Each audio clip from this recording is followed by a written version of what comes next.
Oh, okay. So I have one suggestion, Huh. which depends on if you want to get up and change out your game card, and then what I'm going to play if you don't. So we could do Dynamax Adventures. I just started streaming Kingdom Hearts 2, but you know what? I'm gonna boot up the Switch. You're going to do that? Okay. Because Yeah. if you weren't going to do that, I was going to play Shadow the Hedgehog. All right, let's do it. Let me go switch game cards real quick. I'll be back in a second. Yeah, fuck it. Fuck it. Get this game off the screen.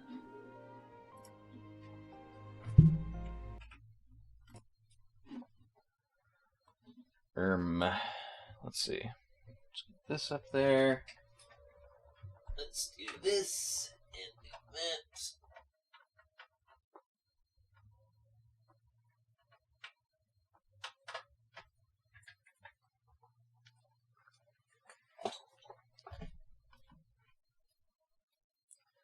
And do this. It's probably not charged.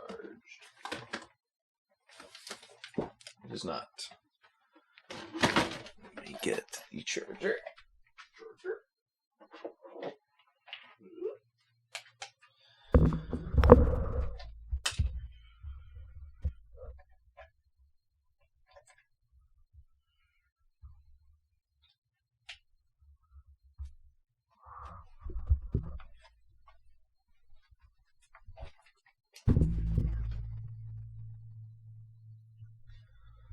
Why is this not showing up?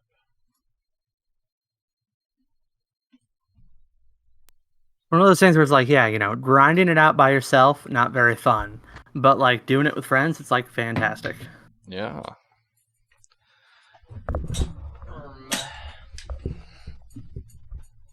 Put my capture card in wrong? Is that the issue?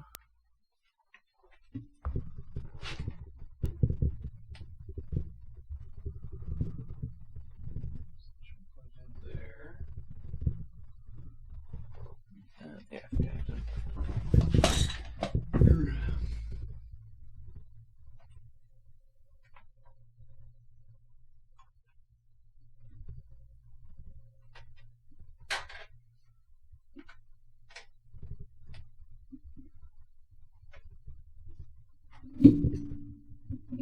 Oh, that's right. I haven't streamed so long, so my Elgato settings are all messed up. Okay. There we go. There he is. Ad break in progress. No. I forgot I enabled that. It's a 3-minute ad break every hour on the hour, so that for the hour there's no preload ads for anyone who joins in. Ah. It's a neat little feature. Thanks, Twitch. Smile.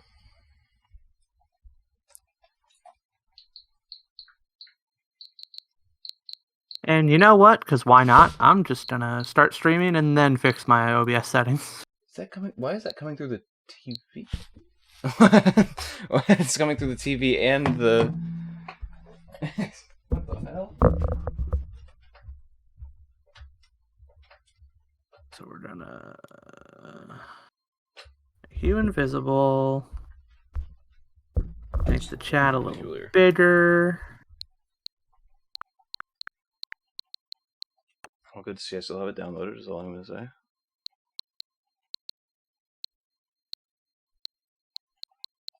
Picture bigger.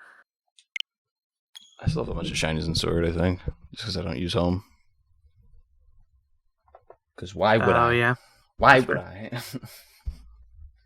Waste my hard-earned money. Hey, you're someone who, like, plays, like, actual game consoles besides this Twitch, right? Or the Switch, right? Yeah. I guess not really anymore, but... It's like PlayStation and Xbox stuff. Did they let you download games like from the disc to just like have ready to go? Is that a thing? Like, what do you mean? Like, I feel like that's a thing. Like, you buy a game physically, and then you like install it, boot it up, and then you downloaded it like to the system, so you can just like you don't have to have the disc in there every time you play it. Is that a thing? I don't think so.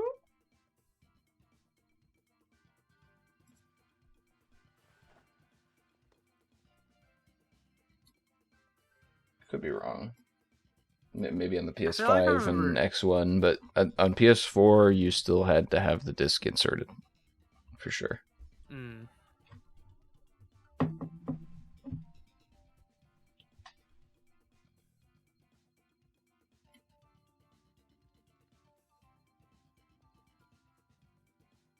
Oh.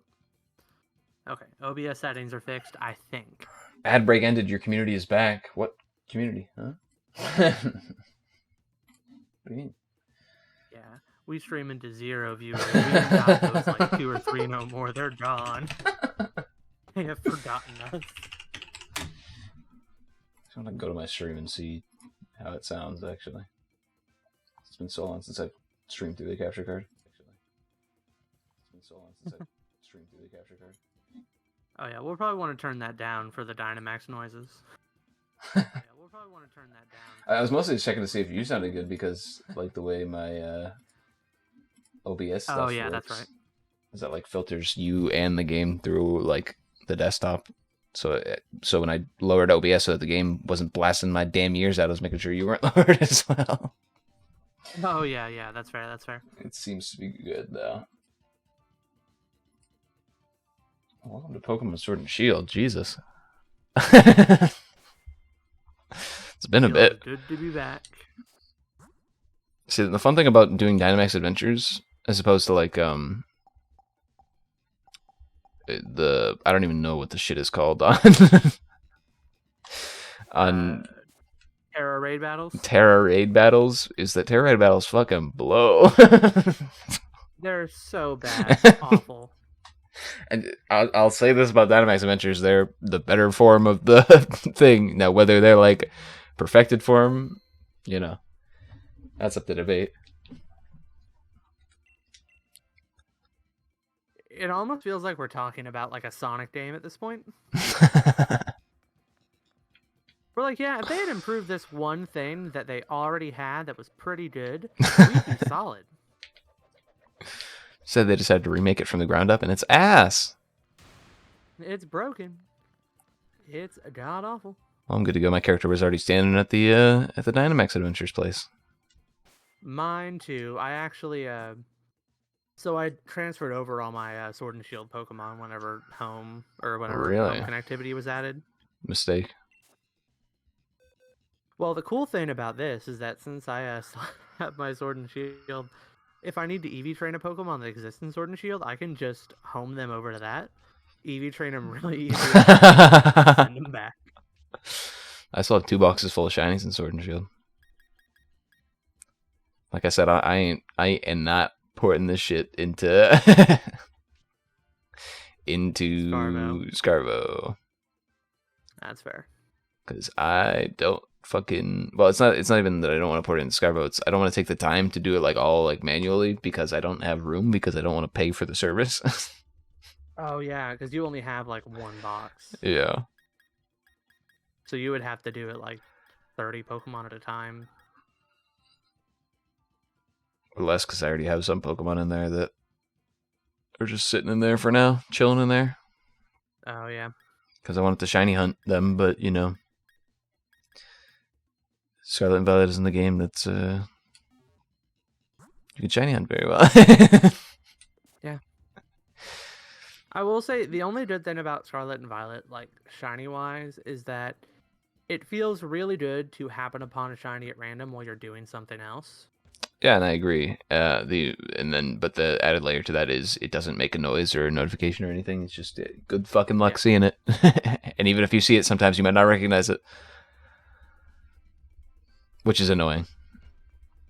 And I mean, to be fair, Sword and Shield was even worse because you couldn't even see the different colors. But it's like you also didn't. Yeah, it didn't actually get rolled until the battle started. Yeah, so it's like you didn't even miss out on it beforehand if you didn't know. So you don't turn into like a paranoid mess when you're shiny hunting That's freaking whatchamacallit. that's another thing I was gonna say about my experience through Scarlet and Violet. Is like the whole time I was taking it very cautiously, and it wasn't because I wanted to experience the game and like have a fun time, which I did, but like it's like I wanted to take it slow because I felt like if I went too fast, I'd miss a shiny. Yeah. The fucked up thing is I only got 2 shinies, and they were both fucking Litleos.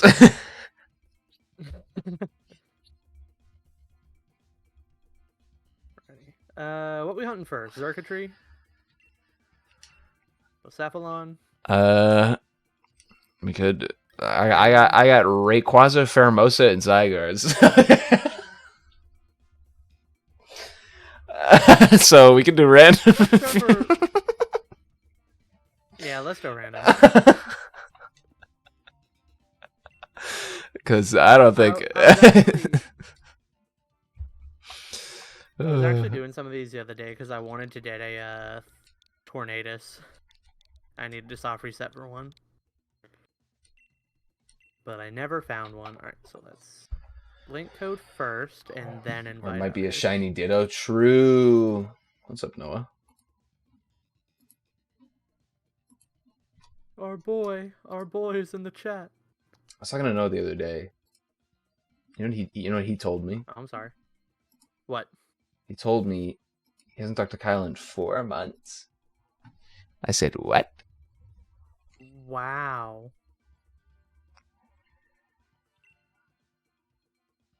What? Did I just leave? Oops. Oh well. We're trying again. He said that Kyle's gone off the grid. I was like, damn. I thought he just wasn't talking to us. Is that he's not talking to anybody? Yeah.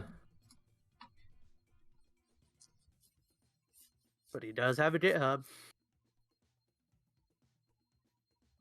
I think he has a GitHub. Have you been following his? Has he been doing stuff on GitHub? Is that? I took an online course for GitHub because it's not like that's something that I would learn in my college course for web development. No, I had to take a course for that on the side afterwards. But yeah, it's not like it's like not required for the field, but like almost every job you go to is going to be using GitHub. Is all I'll say. So. Or some subsidiary that is GitHub, but a copy, basically. Yeah, some Git related thing. Let's see, Mr. Fire. Polyrath's always good for these. So, Yeah. Hunter, you trolled me. Game, my favorite. I gotta grab the Haunter. Hunter, I think, is my favorite mod in this game. No, he took the seismic. Dude, I forgot there's some there's fun involved with the meta of this as well because like they had certain mons, so you're like, okay, never take Seismitoad. Like, yeah, like there was a meta involved with this that was actually fun as well. Do we want to go? I think left is our better bet. Yeah, probably steel, electric, and then water normal. Mm-hmm. I think I remember like we did this on release too, and like we were like searching up like what possible like end mons there could be and stuff like that, and it was just like a lot of fun. I just remember having a good time with this. Dynamax Adventures is so much fun. I would have loved like an update to this or like another like changes to it. Yeah. Oh, and there's definitely issues. Oh yeah, for sure. But like it gets you never know what you have till you play Scarlet Violet. I just realized we're all doing non-damaging moves. Oh yeah. Good. Oops.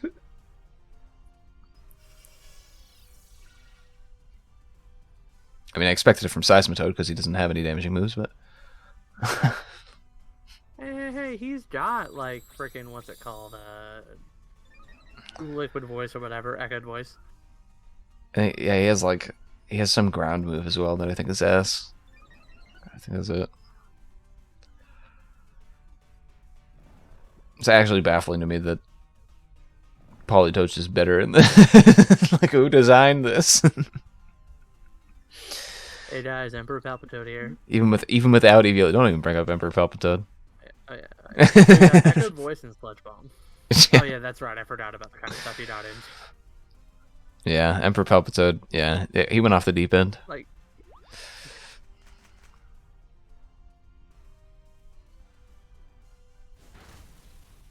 Get him. oh, the damage.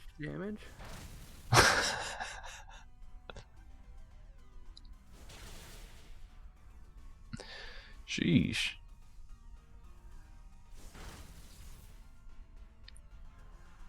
But yeah, what I was saying is you never know what you have till it's gone, and you're playing Scarlet and Violet, and you're like, man, I actually miss Dynamax Adventures. Yeah. It just makes you feel like you're missing out. Well, and to be fair to Scarlet and Violet, the DLC isn't out yet. Their Dynamax Adventures could be round the corner. So, who knows? But That's true. it's just, for me personally, I prefer the air.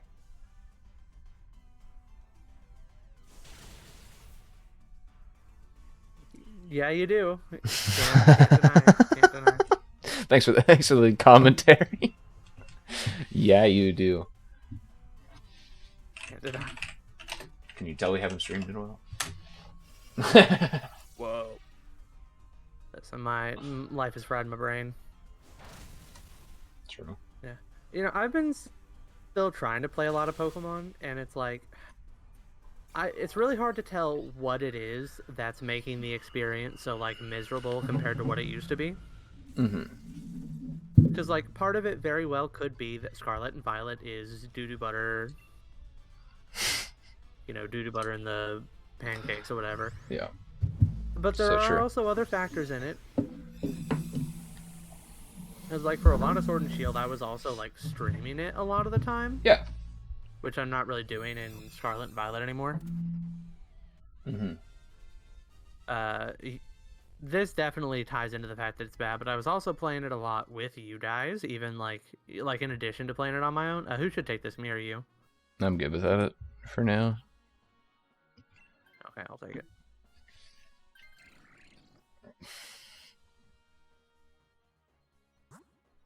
But like,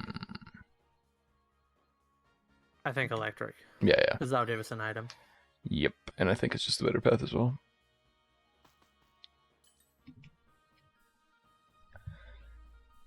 But yeah, like we played a good amount of this on release, and it's, I mean, we're all at different places in our life.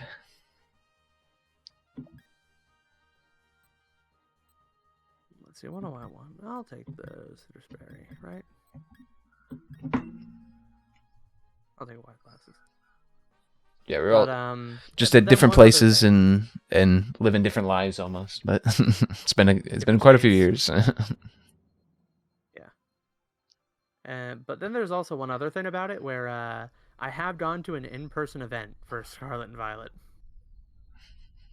What was that like? And man, oh, it was phenomenal. It was so much fun. And it's like, I don't know if it's just that, like, ever since, like, working so hard on the team for that event and going there and playing, it's just, like, ever since then, like, it's just, playing is not the same. Mm-hmm. And, like, part of me is really thinking, like, you know what, next year, I'm gonna, like, do the circuit. I'm gonna go to, like, as many events as I can. Like, I'll travel out of state if I have to.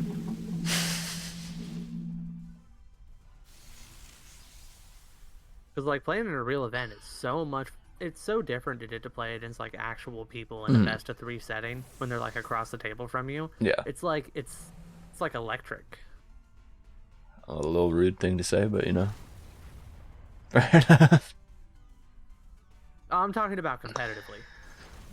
I'm just saying the thing just killed me with a thunderbolt.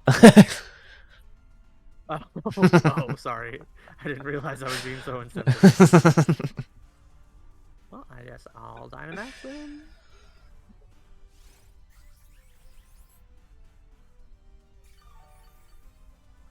Let's go. actual Pog. No, but Yeah. Also. no, go on.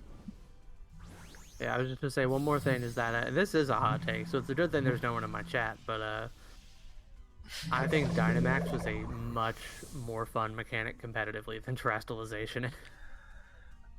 I don't like either of them. I'm gonna be honest. That's fair.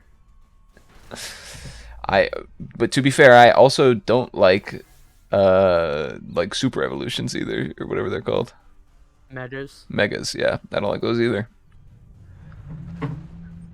So, I'm a basic bitch boomer. I like my Pokemon. Oh yeah, definitely. Like I definitely miss just having a format that was just like the Pokemon. But like then again, I've never actually played competitive in a doubles format that's like that because I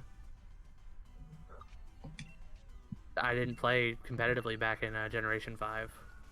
So I don't know. And this Jolteon is kicking our tail. A little bit. Rude. Thank you, Mr. Mime. Maybe I won't be one shot by lightning.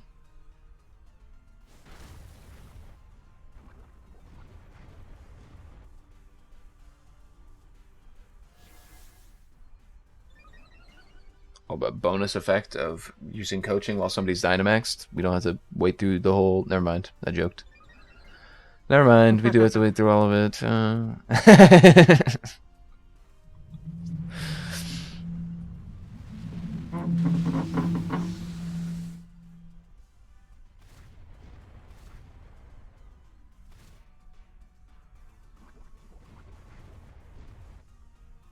The poison, the poison. Why is this thing so dang strong? Wait, do we remember if this thing has Volt Absorb or Quick Feet in this? That's a question to ask our past selves in another life. I can look it up real quick. I ain't risking it. And I ain't gonna spend the time to look it up. Well, luckily for you, I'm already on the page, so... Oh, you were prepped. Thunderbolt, Swift, Shadow Ball, Helping Hand. What was its ability, or is that random? Volt Absorb. Volt Absorb, okay, yeah.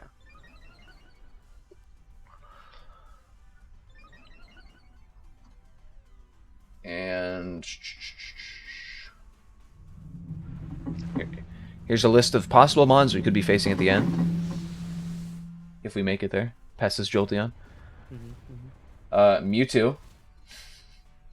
Lugia. Latias or Latios.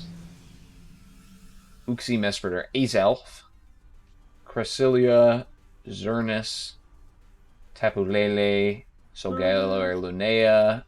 Or Necrozma. That's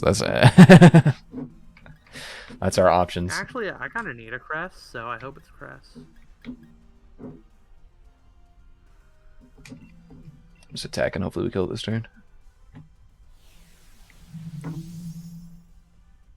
Yeah, nullify all the stat changes, so it's gonna kill me now. Yep. Rude ass bitch, and it crit me as well. How many times has it been? It's the second time. Okay. We might not even beat this one. Jolteon's been a little rude. Thanks, Mr. Man. It hasn't used a single physical attack, Mr. Mime, but thanks, Mr. Mime. Oh no, not the full barrow. Paralysis moment. We're talking shit about Seismitoad and he's doing the most damage in the fight. I know. That's how you know that the fight's gone bad. Well, here's the good news. If we make it and it's Mewtwo, we wouldn't stand a chance anyway, so... Good point, good point. Man, remember when there was like a level 100 Mewtwo? You know, I will say the one thing that I do like about Scarlet and Violet's raids, at least conceptually, is that they make it a point to have raid events that are meant to be like a challenge. Mm-hmm. they're not any fun because the game is broken, but they're at least meant to be a challenge. Where the only real ones that we got in this were Mewtwo and the level and the Shiny Zeraora. Those are the only like raid events that like felt like they were meant to be challenges. Well, there's also the fact that you could challenge yourself because, like, if you want to come into this like specific game mode for a challenge, there were the Emerald legendaries. There was a Zygarde, Mewtwo, Necrozma, that kind of thing. Where it's like there are the harder bosses that you can pick. Mm-hmm. So it's like, and I'm not even talking about like the max rate adventures. I'm just talking about like the raw like dynamite. yeah, no, I get it from that perspective. But at least from my perspective, I'm saying like you were able to choose your difficulty here a little bit. If you wanted to have a chill day where you, hunted legendaries that weren't just gonna beat your ass. Yeah, or like the fucking Sun and Moon like legendaries and stuff like that. Like you just wanted to have an easy time. Like, oh, it's there you go. Like if you wanted to have your difficult time, there was the Gen 3 Mons. There was the Zekrom. There was Zygarde. Like there was shit that would beat your ass. Yeah. So I think I should take this, and then you probably swap out for like the normal type. I think. What are those last two Pokemon? It is the normal type is Wigglytuff. The water type is what the fuck is that? I can't see it. It's covered by too much smoke.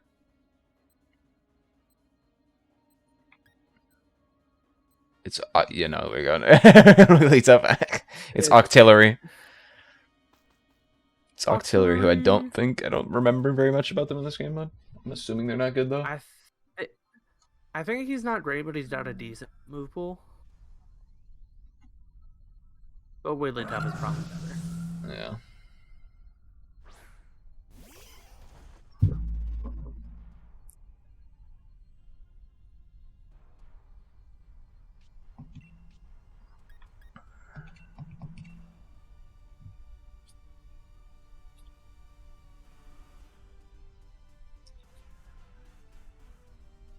Plus, and I'm not knocking music in Scarlet and Violet. The music in this game I enjoyed more. That's all I gotta say. I agree with that.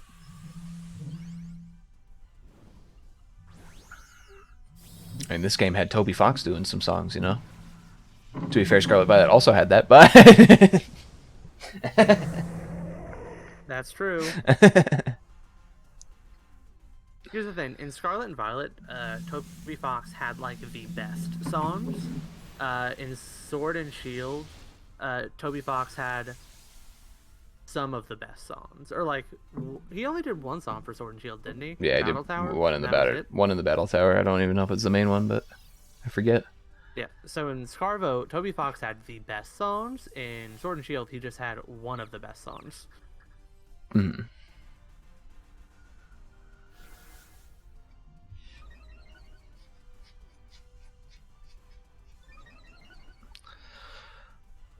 I don't know, and like I said, the DLC's not out yet, so we don't know. Yeah. Sword and Shield was liquid doo-doo dog ass before the DLC, so I'm not making too hard of a judgment call yet on Scarlet Violet. The future may be kind to it.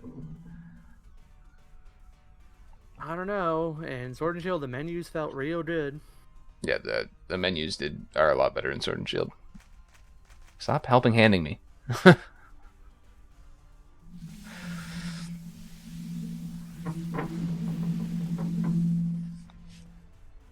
I don't even know why I'm coaching. You're not even using attack moves. God knows the Seismitoad ain't gonna do this. God knows the Seismitoad ain't gonna do jack or shit. Oh, that's not good. Yeah, the Seismitoad just buffs. Yep, just buffed. Oh yeah, I hate that Seismitoad has Screech for physical defense and then 2 special moves. It's like the people who built Seismitoad were mad that Seismitoad existed. like they really liked Palpitoad, they really dislike Seismitoad, and they're like, I'm gonna fuck over whoever likes Seismitoad, you know? At least it makes for a fun environment, at the very least. Yeah. Guess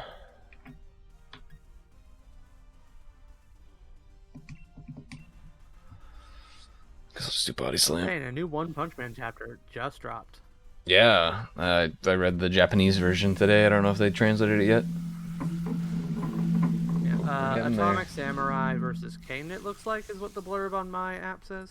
Oh yeah, that's the one from a couple weeks ago, actually. Oh. I don't know if they just translated it officially. officially. Yeah. Translate it. I mean, some of those chapters are so dense that, like, So I'm dense. sure they want to take every frame.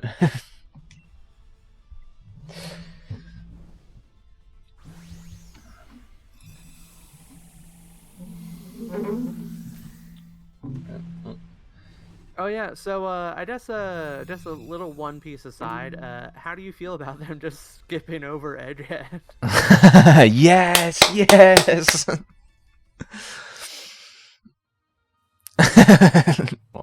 Like I said, you know, longer we're off Egghead, the happier I am.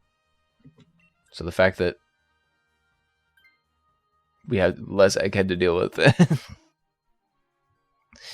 makes me a happy camper. The fact that, like, whenever I saw them just, like, skip to the end, I'm like, oh, Paul's gonna be so excited about this. Yeah. Because, like, it's like all the stuff happening off the island was interesting, and it was like, oh.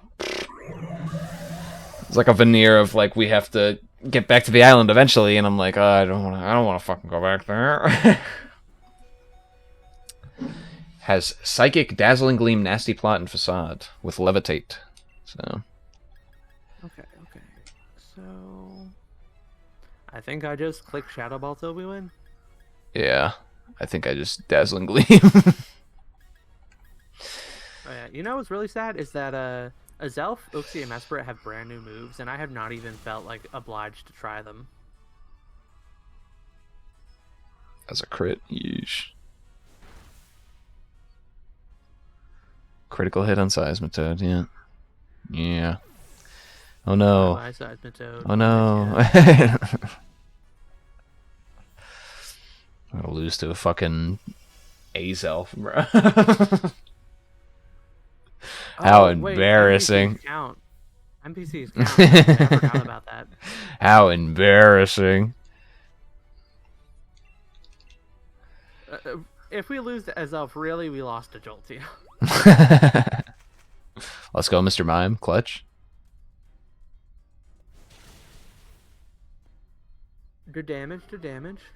With the Spadef drop, this is where you come in. Ooh, the damage. Spadef drop.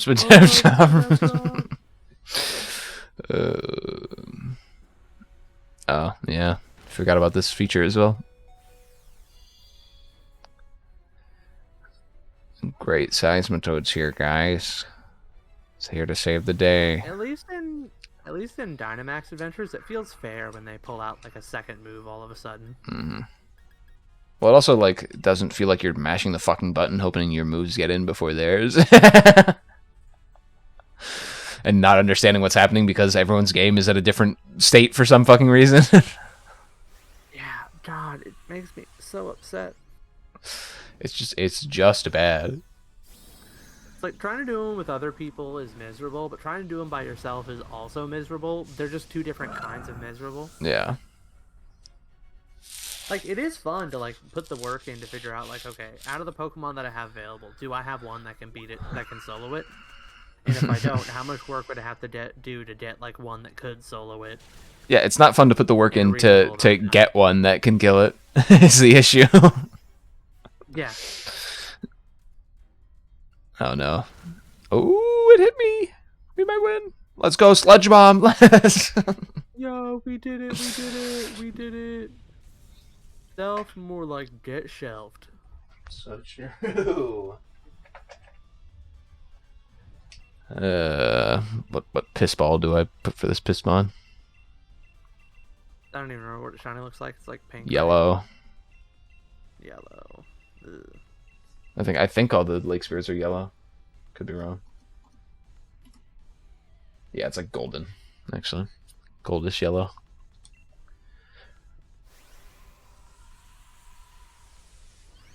Oh, speaking of something Pokemon that's actually good, the anime. They're coming out with the new one or whatever. For... Well, I've seen a little bit of Horizons and it looks all right. But I'm talking about like the last of the Ash saga. Wasn't the last of the Ash Saga done already? Didn't that finish up?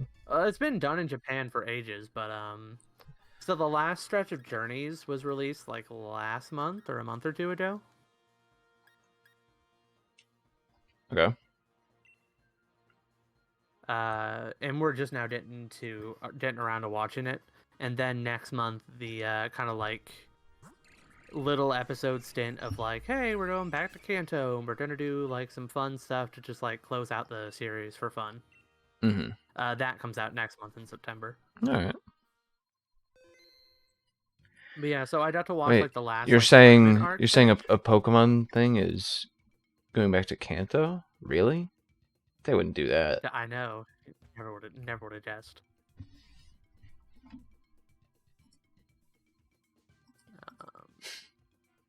All right, searching. But so like me and my wife finished watching the like tournament arc, like that last one with like Ash versus Leon. Mm-hmm. And let me tell you, Leon with a voice actor, such a better character, so much more entertaining. I assume the bits would land easier with the voice actor. Yeah, like I think. Yeah. So Alejandro Saab is the person who does the voice of Leon in the anime. Who I think he's also like a popular VTuber too. He's been getting a lot of good roles recently in like the dubbing space anyway. But he does like a fantastic job as Leon. There you go. And it's just so good. Oh, I want here. Didn't the anime like completely change Rose's backstory and everything? So the anime didn't change Rose's backstory. They made certain things like more obvious. What the anime changed was that they made the Sword and Shield plot even more bare bones and worse. Wonderful.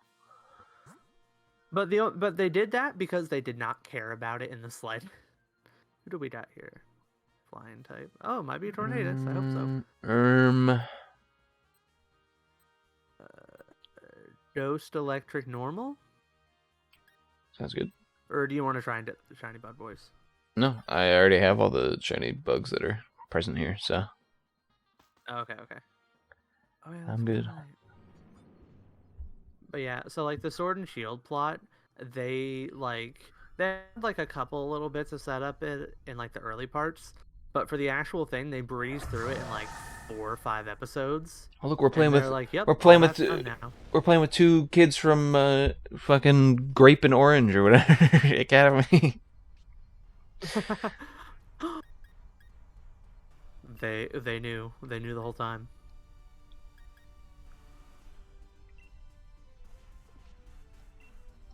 Yeah, so like that part was actually kind of lame, the Sword and Shield part, but also it was short, so like no big skin off the back. So instead, Leon has been like Ash's goal for the whole season. And in doing that, they actually did a really good job of writing him. Like, the way Journeys handles Leon it's like the same idea as in Sword and Shield, where it's like, yeah, he's the champion, he's the best of all time, basically. He's also a huge dork. Mm-hmm. But they actually, like, they spend a lot of time developing him. And it's not like every episode he shows up, but more like every now and then. And him and Ash get like some really good like bonding moments to kind of like become like friends. a little bit before their actual battle comes up. And then it's like night and day when you compare like early Journey's fight to like the last couple tournament fights. Because like suddenly it's like blocking matters, and like they're putting a lot more effort into writing the fights. It's like it's really weird because it's like I have a lot of respect for Journeys. Go on. The only thing I remember about Journeys is them making fun of people who hunt Chinese, and I'll be like, yeah, okay, fuck you too. Oh yeah, I forgot about that guy. they're like, they're basically like Lamau shiny hunters. Am I right? Losers. And I was like, okay, I get it. You're funny. You're funny, kid.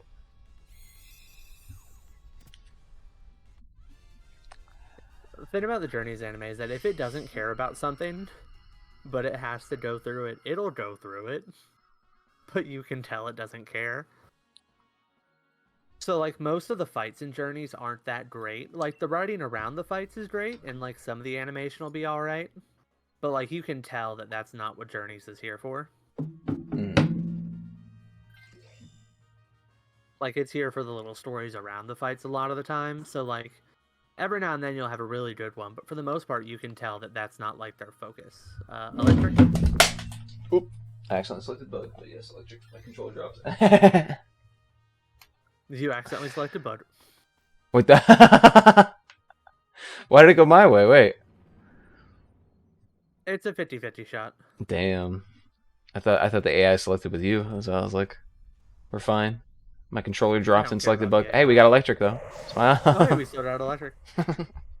Go man to electric bug.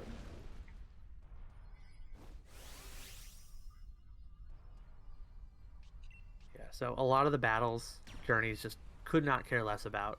The Sword and Shield plot could not care less about. The Little Legends Arceus mini series they made them do to tie into when Legends Arceus come out, they did not care about. It was hot garbage. Some of the worst Pokemon I've ever seen in my life. Because if Journeys does not care about something, then they just won't. But when Journeys does care about something, the writing is just phenomenal. Mm-hmm. And that's how it felt for a lot of the Masters 8 tournament. Where it was so good that even though I was spoiled on all the results, because social media was going crazy about it when the Masters 8 was happening in Japan. So even though I was spoiled on every single one of the results, the anime still had me at the edge of my seat every time. Well, there you go.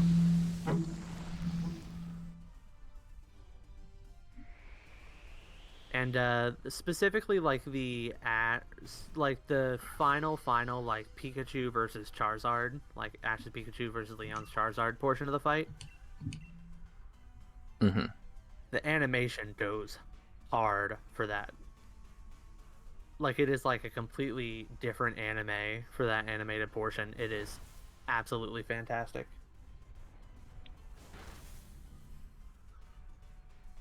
I'm trying to think of anything involved with anime that I've even been like watching or anything.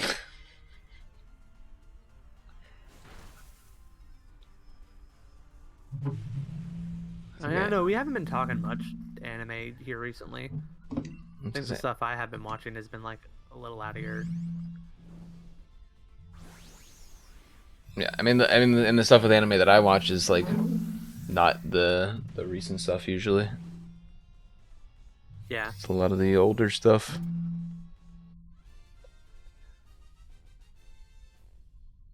But I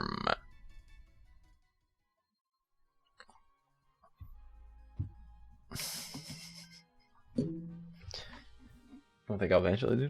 Fine, I'll take it.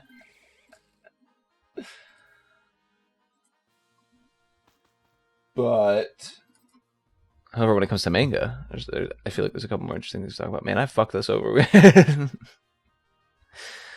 That's all right. Let's do normal, I think. Yeah.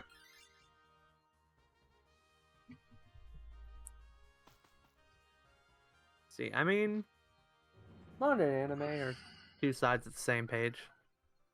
Yeah, but Cause like, like for anime, for me, I've been like, cause like we're watching Mashal, which is the anime is fine. They're like in the middle of animating like the worst part, so it's like it's fine. The anime does a pretty good job, but then we're also watching Bundo Stray Dogs, which just continues to get better and better every season. It's honestly impressive to me. Like, I honestly do recommend watching Bundo Stray Dogs. It starts out pretty mid, but it just gets better and better as you go. yeah, I've heard good stuff about it. So Oh, and then we watched not through just Sleepy from you. Princess and the Demon Castle. Yeah, I'm gonna pass on that one. You can enjoy that one. So, anime was fine. Because I think you have the benefit of But the doubt man, did I... of having a wife and being cleared of the allegations when watching that. So But boy howdy, did I just read through the manga like wildfire. It was fantastic. It's so funny. Oh, I love the Demon Cleric. It's so fun. Let me tell you, I read through. let me tell you, I read through Demon Castle so fast. It's so good. Not even like that, but like, it's so good. I'd hope it's not even like that.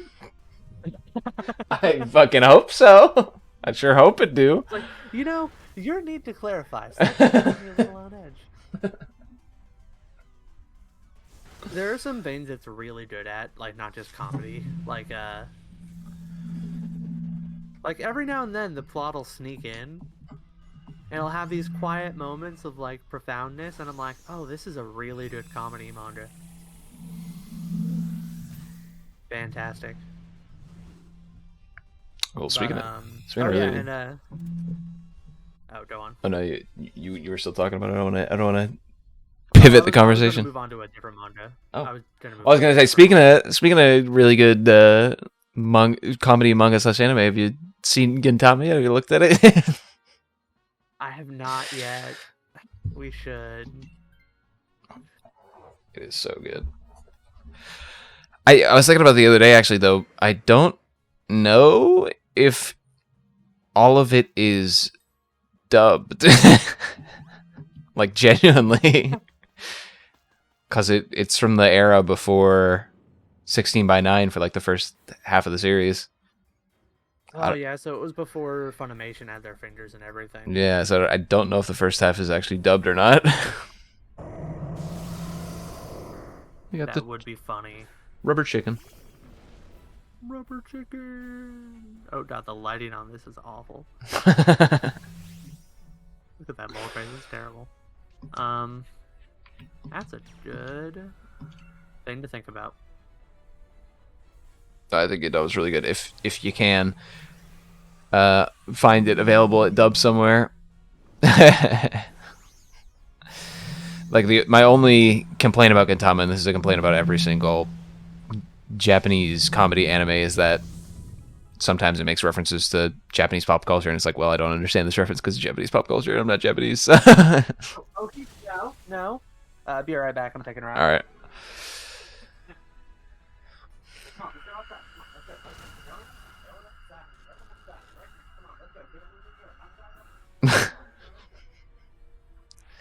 So he got a new puppy, and he's potty training it.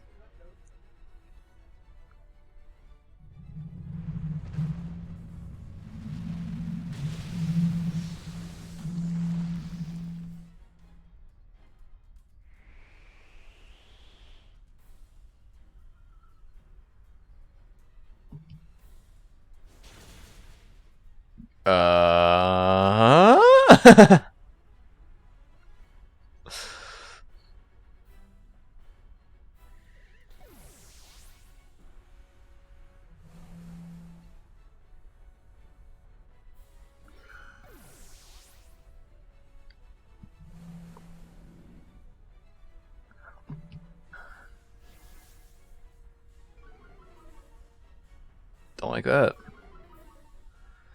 This thing just the most dangerous man of all time. Luckily, it can deal out the hits, but it can't take them. This should kill him, I believe. We'll see, actually. Cory isn't here to cheer either, so we have to wait the full seconds. Ugh.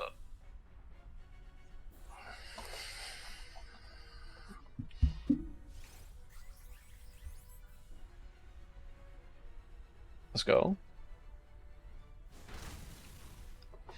We kill it here anyway. Alright. Hopefully Cory gets back in time to catch this.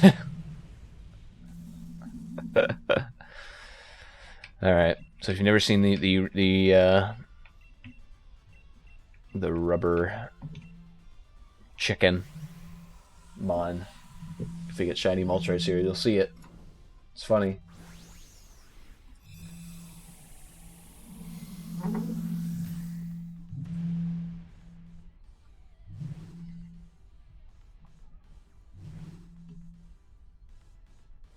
But other than that, I was going to pivot us to games eventually, but I don't know what games Cory's even played recently besides Pokemon. Come here, Opie. Opie, come on. Let's go.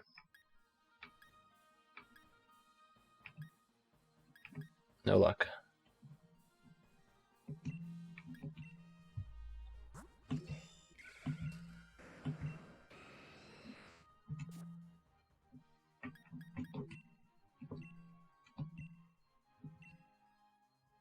Oh, good. We still beat it.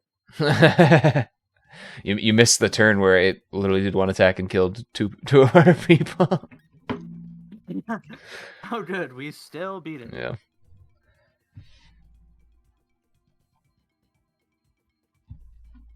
Me reminded that I can't shiny hunt the Galarian version of this mon. Pissed off, angry. Wait, why are you mad? Because you didn't get the shiny? Because I can't shiny hunt it. Not because I didn't get the shiny. I could have got the shiny if I wanted to. I just walk into fucking GameSpot or whoever was offering that shit. I want to shiny hunt it, though. That's the point. I want to... Yeah.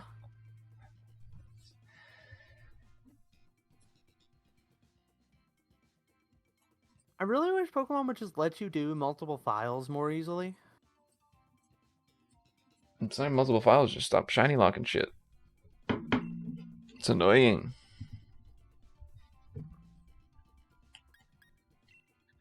Like, I even get doing the starters because you don't want people to sit at the starters for 20 hours trying to get a shiny. I get it. I understand it. The solution to this could also just be, you know, letting people get to the starters faster so it doesn't take them 15 minutes each attempt. But, you know, that's beside the point. Yeah. If you're gonna shiny lock them, I understand. You don't want people to be there forever. But shiny locking the legendaries is fucking annoying. At that point of the game when people are like 50, 60 hours in and you're like, well, we don't want people to sit at the legendaries forever. We just want them to capture them. Let people fucking do what they want. Yeah. Especially because, like, they've already fixed that for the most part, where they'll let you miss. Or, well, no, they don't for the dodge, I think. Well, like, most of the legendaries, they'll let you miss and then just go back for them later. Mm-hmm. It's just the most recent ones because they don't, for some weird reason, I'm assuming it's they don't want you to see a different version of, like, the box legendary / like the generational legendaries when you're playing for the gen for the first time. Like, they're like, well, it's that first experience of the legendary. We don't want it to be shiny because it'll be different. It'll be a bit different. Like, we want it to be the same for everyone. It's like, or you could just let people have fun. I don't know. Even then, imagine, just, you know how hype it would be if, like, your first, like, encounter with the legendary is a shiny one? Like, that'd be so freaking exciting. Yeah, that'd be great. But they don't see it the same way, so.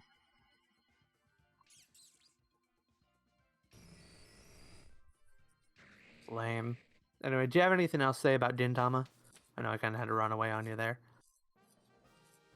It's just very good. I'd recommend it. It is now. I'm confident in saying it's my favorite comedy anime. And I'll even throw in it's probably one of the best shonen animes I've ever seen as well. So Chuck it in Double there. dipping. Left side. Oh, left side. Sorry. I was just left side. see. I was seeing what you picked.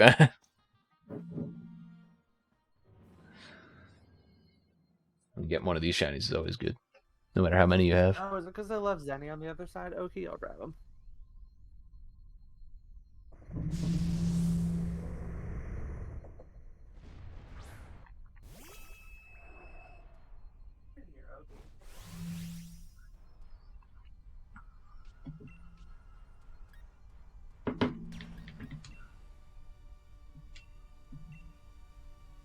Revenant, and his shiny is so fire.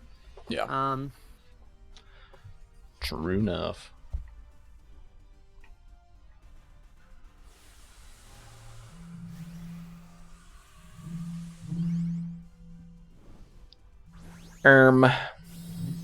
What was I gonna say? Oh yeah, so yeah, speaking of classic comedy manga. So like if I had to choose a favorite manga out of the ones that I've read, which isn't a super wide selection, but like, I've read a fair bit at this point. Mm-hmm. If I had to choose a favorite, it would be Hunter x Hunter, I think. So true, Maybe bestie. when all is said and done with Juju, and I've read all of that, it might be Juju. Oki, come here. Come here, Oki. But like very strong second, like might be first, is Ranma. Okay. Ranma 1/2. The Ranma manga is absolutely freaking tastic. Like obviously it's like a comedy first and foremost, but like the action is some of the best action I think that I've read. And I wouldn't maybe say it's better than something like Dragon Ball in like peak One Piece, but like it's pretty close. Whenever it wants to be. Peak One Piece. I wouldn't really call One Piece fights great, but there are moments, and the fights, the enjoyment of the fights in One Piece isn't because like the fight itself is great. It's because seeing how the character like overcomes an obstacle, basically. As opposed to like Dragon Ball Z, where like the reason why you watch is because they're beating the shit out of each other and blowing up planets. So it's like.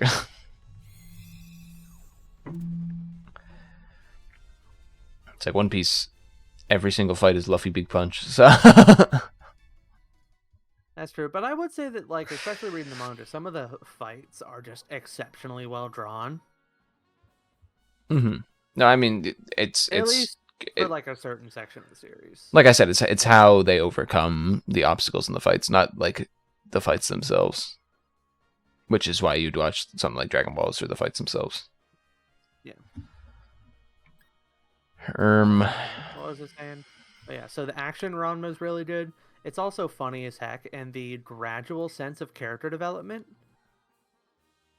very impressive. Like, maybe it's just because I haven't read enough comedy manga, but like the way that Ranma, like how slowly they grow, and like the slow burn romance element of it is just so well done. Which way do you want us to go? I don't know. I'm up for any of them. Oh, you were just like, I wanted Trevenant, and now that we've gotten Trevenant, I'm good.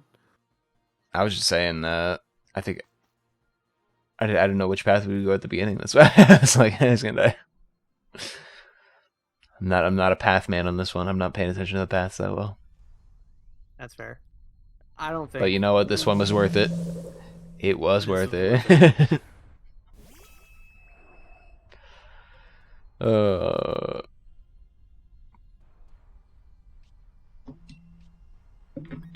Yeah, I don't got like, it's like the manga that I've been following. It's like Jujutsu, and One Piece, of course. Kingdom, which you're never gonna read in a million years, and then it's fine. Probably not. Vinland Saga, which you should read. You should read. You should read. You should read. I should. I will not stop talking about it.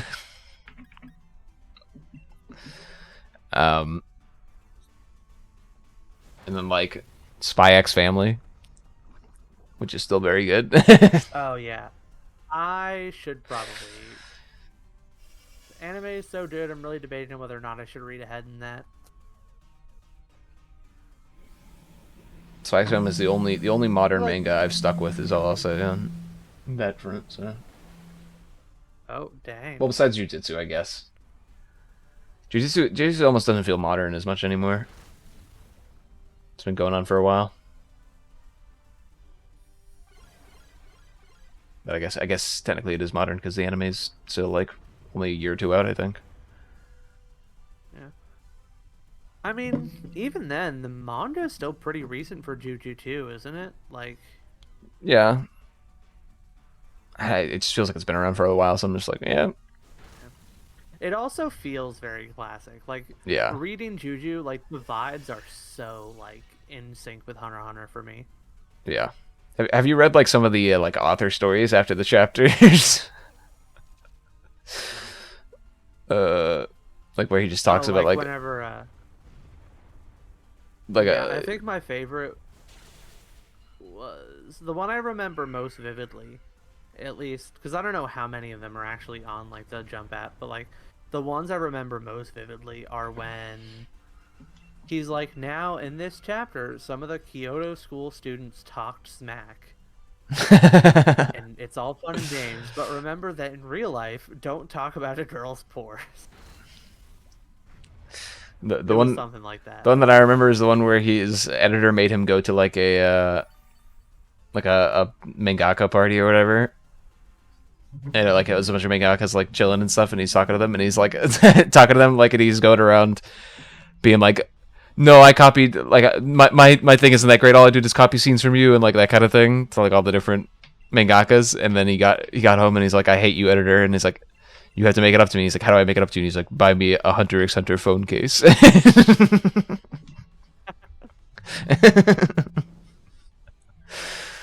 man knows what's going on.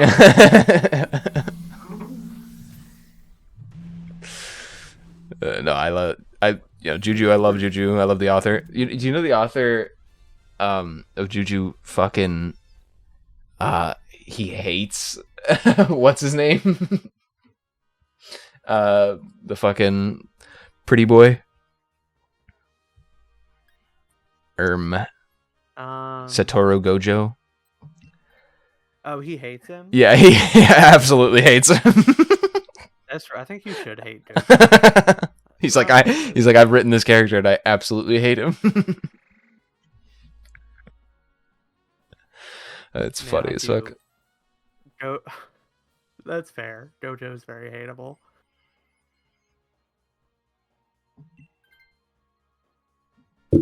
I am swapping. Oh, who's gonna get it? Bruh. Upgrades. You sure you don't want this? Who do we go for? Fire? You know what? I think Talonflame will absolutely shred us if we go for Talonflame. You think? Because we got 2 steel types. We're fighting a dragon type at the end. So I don't have very high hopes. Okay, we'll go dark. We'll go dark. I think so. I think we're about to get our ass beat. I mean, it could be Latios. Definitely. We show up to Rayquaza. Yeah, if we get like Rayquaza or Giratina, we're just no chance. Zekrom. You know, could be Zygarde as well. How could you forget? I'm assuming Light Stream's gonna do nothing. Think this guy's physical? Yeah. In this? Could fake tears him. Hey, at least all of us except for you are bulkier. Actually, fake tears is good because I have a special attack, and I think Palpitoad's all special. Yeah. Oh. Never mind then. See you later. See ya. But yeah. I'm not. I don't keep up with the modern manga and anime as much these days. For a bit, I I wouldn't was. even say I necessarily keep up. Yeah, I mean, definitely like modern anime. You should not. Nobody should be trying to keep up with that. Is all I can say. It's a joke. But modern manga, at least for a bit, I was enjoying keeping up with it, and I think it's something worthwhile because you can get those kind of like hidden little gems in the rough that you kind of know about and that people don't know about, and you can reference to later. You know, like your Sakamoto days or your Kaiju number eights that are gonna start appearing in anime and I think are gonna be popular. Oh yeah, So it's like, feels nice to be ahead of the curve.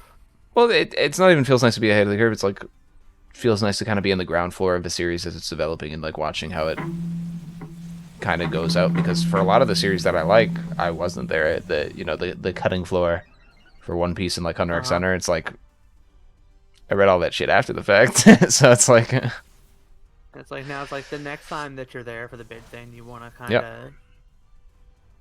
And to be fair, it's worked. I've been here for almost all of jujitsu. So it's Oki wants to go outside again, so I'm going to be right back. Hopefully, whatever button it decides to press just works out. this Oki, so needy, puppy moments.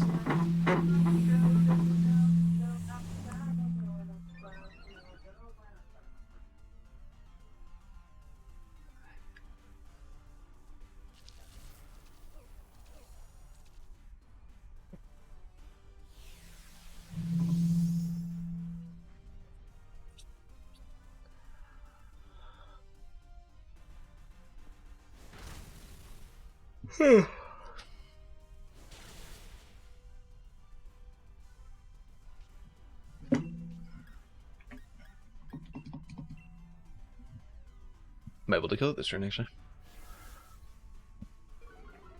No, probably not. Oh, it's the fence. Wait, never mind. Jokes. I don't think we actually do kill it this turn. Depends on if Magnetone attacked. It did. Okay, we kill it. There you go.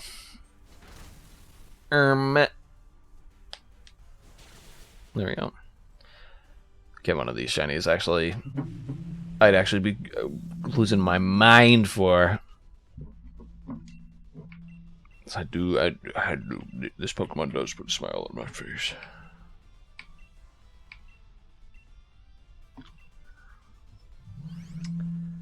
What did I want to say? I wanted to say something. I forgot. It's probably best that I don't go off topic and stuff while Cory isn't even here.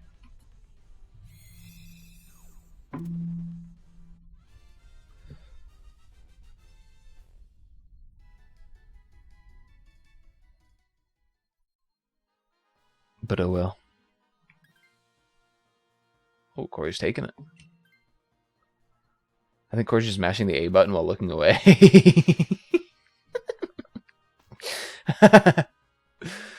Alright, well, incoming Rayquaza, we're about to get our ass beat. It's Rayquaza or Zygarde. There's literally no chance. So, just putting that out there. It's hard. It's difficult. It's not impossible.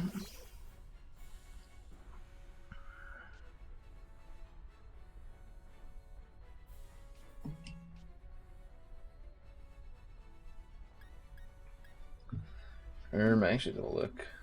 See what he has. He has no special attacks. Okay. So I'm just gonna.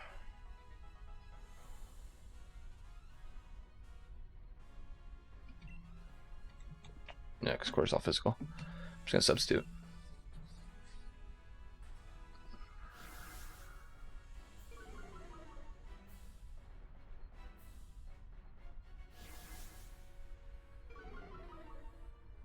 The Noble Roar.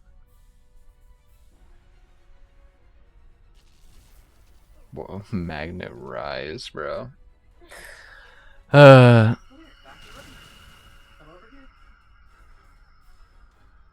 Don't look at me like that. Come here. Do you want a treat? Come here. Do you want a treat, Okie? Come here. Good girl. Good girl. Here's your little bit of treat.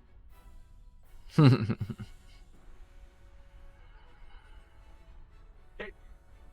Good boy.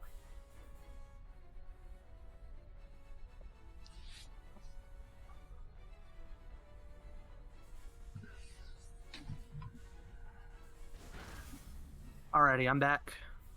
Welcome I think back. she peed outside, but she definitely didn't poop. Puppy moments. Since I know you're very interested. Yeah.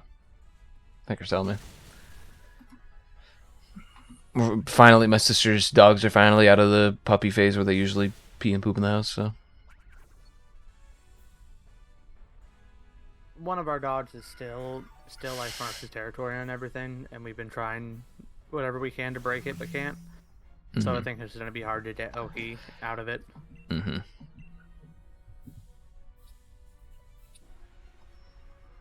Because, like, it's hard to avoid somewhere in the house just kind of smelling like pee. Yeah. And then you add the dogs in and it's even worse.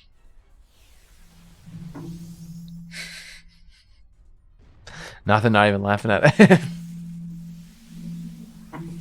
Yeah, they got the enzymatic cleaner for the dog pee, but they ain't got the enzymatic cleaner for me.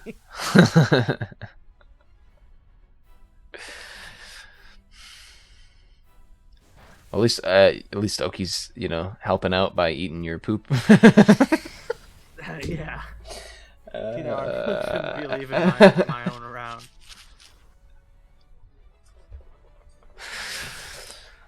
Sheesh. Let's see.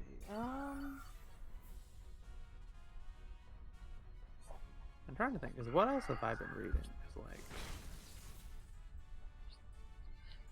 like, talked about Ranma, which really is so fantastic. Like, it. Like, the only reason I even read, like, Sleepy Princess was because, I was, like, halfway, so I was, like, I got to, like, the 200 mark in Ranma. Like, 200 chapters.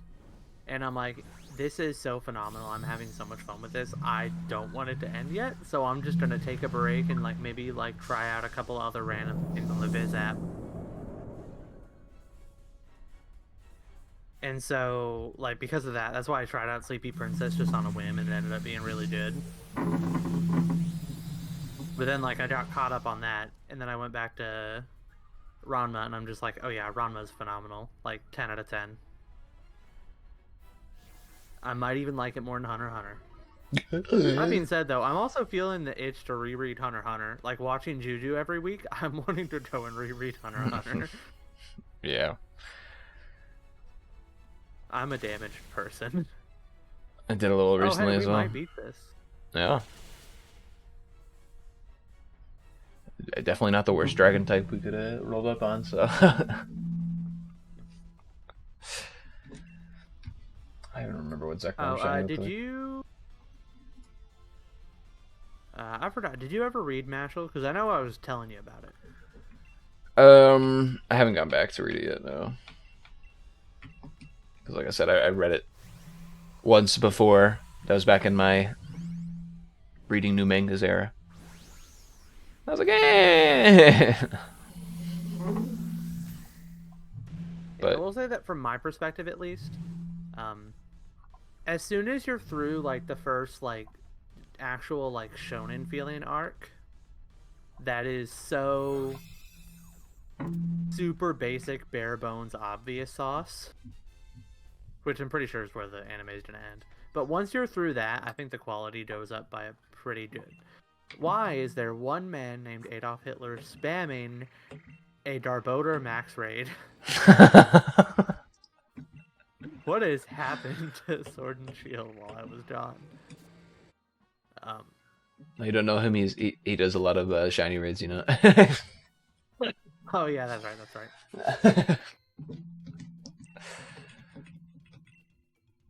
I don't want Sekrom on my list, thank you.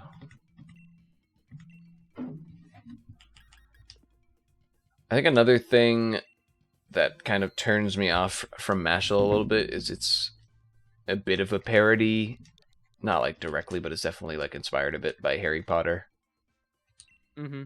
And I just do not fucking give a shit. Harry Potter. You don't even care enough to like hate on it. Is how much you don't care. It's to no fault of Harry Potter by itself. I think Harry Potter itself could be an interesting world, could be developed into something interesting. Unfortunately, that's not the case.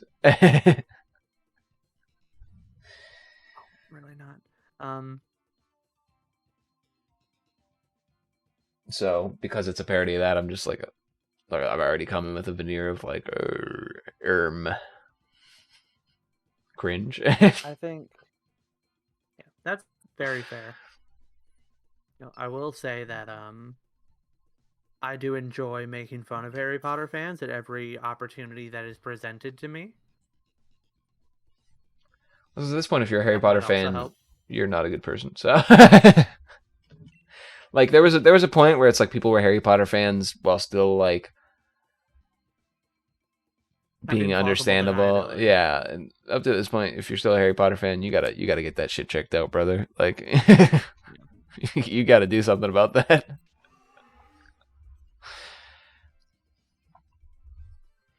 Move on. There are other fantasy series. Yeah, I get it. There's no like wizard fantasy series that's as good, but come on. There's no magical school kids. There's no wizard fantasy series that is both as good as Harry Potter, and has the same amount of people that you could talk to about. True. With it.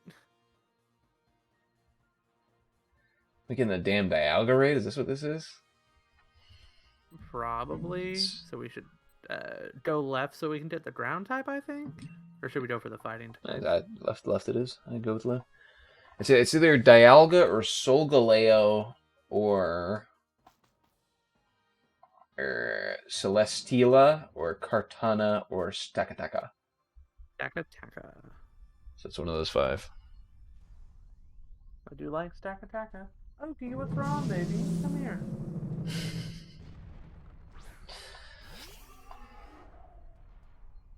See, I'm laughing because I know exactly what raising a puppy is like because I went through it recently, and I fucking do not like it. Went through it recently with 2 of them at the same time. So it's like when you're like every other like minute you're like, oh okay, what's up? I'm like, I completely understand. It's basically like in the early stages of a puppy, it's similar to like raising a child almost. The difference is you get more responsibility with a child as it gets older, whereas a dog you get kind of less responsibility as it gets older. Mm-hmm. Well, if you do it right, you get less responsibility. Yeah. Okay, no.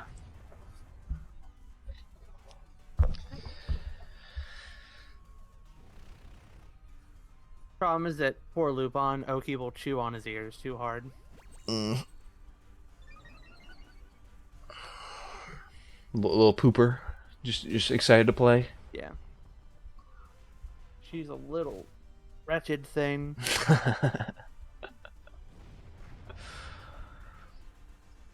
I mean, that's border collies as well, though. So I don't know if you know Max, who lives down here, and they have 2 border collies, and they're little damn hellions. I imagine so. Like, we really need to figure out like a system to keep her like energized and like work out all of her like need to use her brain.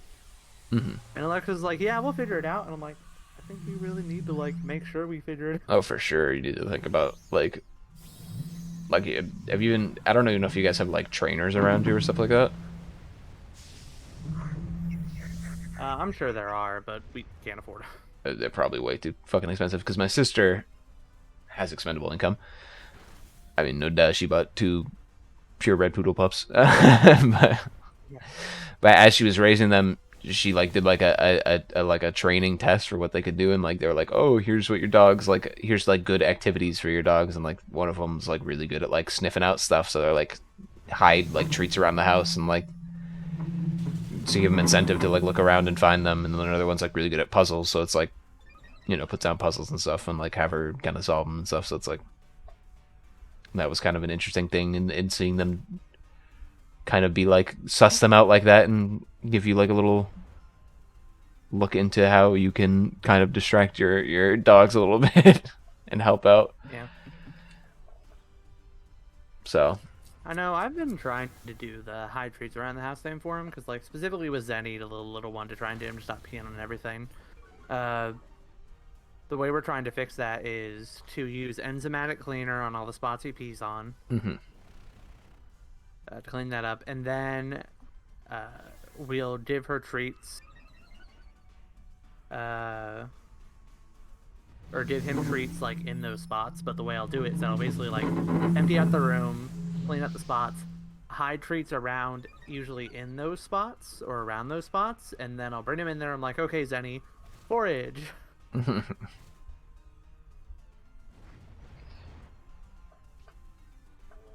Yeah, it's fun that dogs have their own little quirks and stuff. Yeah. And then, I mean, it's not that different from people, because like if you Yeah. just, you know, if we didn't have anything to work our brains on, we'd go mad. So true. They're just getting strong. You're fucking embarrassment, King. He's gone. um. I guess other than that, though, the only other topic, big conversational topic, gaming. Hashtag gaming. Oh yeah, lots of stuff happening in the retro world right now. Really? Yeah. Like what? And it's drama. So 4K retro scalers are finally like about to be a thing. And so two companies have like right around the same time, like both have like a 4K ready scaler to go. Because like doing 1080p with like the chips that we have is like not that bad, but doing like 4K, those chips are like pretty expensive.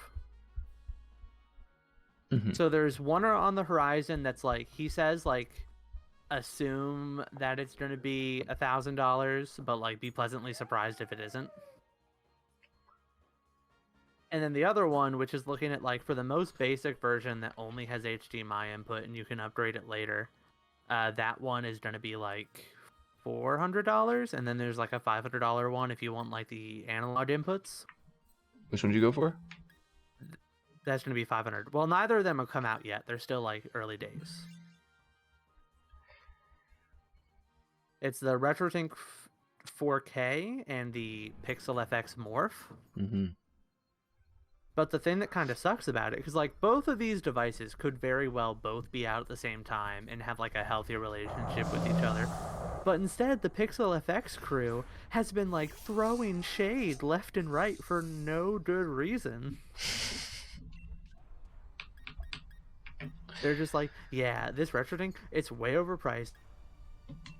Much. And like the RetroTink 5X he's got now, our scaler is way better than that one is. And he's just selling it a way big markup.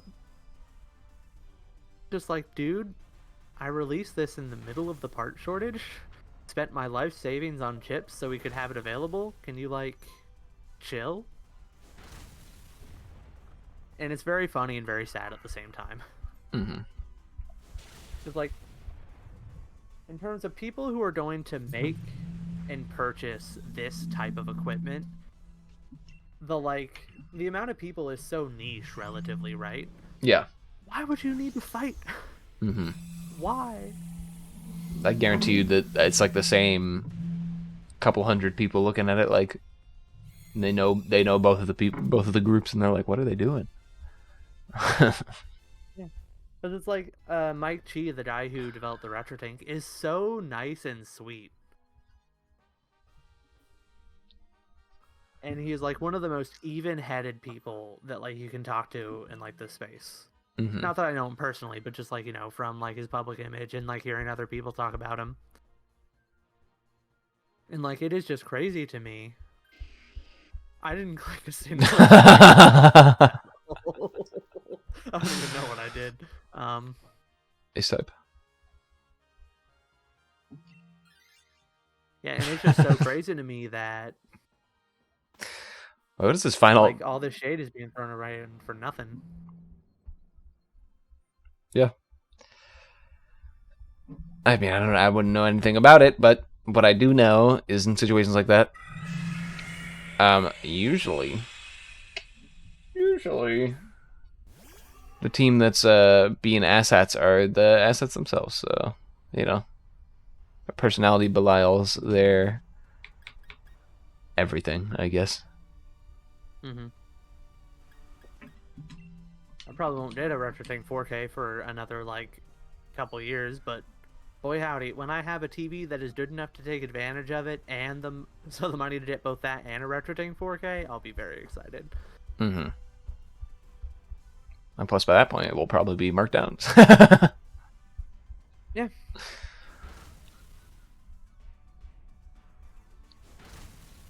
Well, one thing about like the stuff in like the retro scene, if you're like buying the actual stuff, it's not like the big box retailers where it's like everything will get marked down eventually. With this stuff, most of the time they're selling it at about as thin a margin as they can anyway, since they're doing it for like love for the craft more than anything else. Mm-hmm. So unless the part shortage just magically fixes itself, which I think it's already fixed itself, with the companies that are like charging for the chips are just like being very slow to ease up their pricing. Did you see what just happened? No, what happened? Maractus just took your attack. And because they had stormed rain. No. Oh, I forgot about that. That's so awful. I don't have anything else to hit it with. I guess I'll dig. Okay, come here. Funny. The RetroSync 4K though is gonna. I'm so excited to. One day I'll get an OLED, like a OLED TV. Yeah. If I have a good job ever. True. And then I'll get a RetroSync 4K, and like the 4K RetroSync scaler has like some really intense like artificial scanline settings. And so like if you're like on a 4K TV with HDR, you can like get scanline settings that like even on like a big old flat panel can make it look very similar to an actual high quality CRT. And it's just so exciting to me.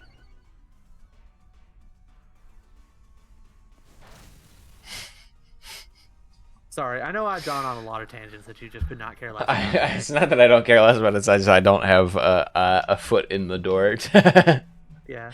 And I'm like, I have nothing to add to the conversation. Yeah, you have not wasted the same amount of money on a retro setup that I have. Yep, I don't think it's wasted. My wife says it's wasted. I'm of the gamer opinion that I'll just play anything retro on my PC at this point, emulated. So it's not worth it for me to spend a ridiculous amount of money to play retro games at this point in my life. So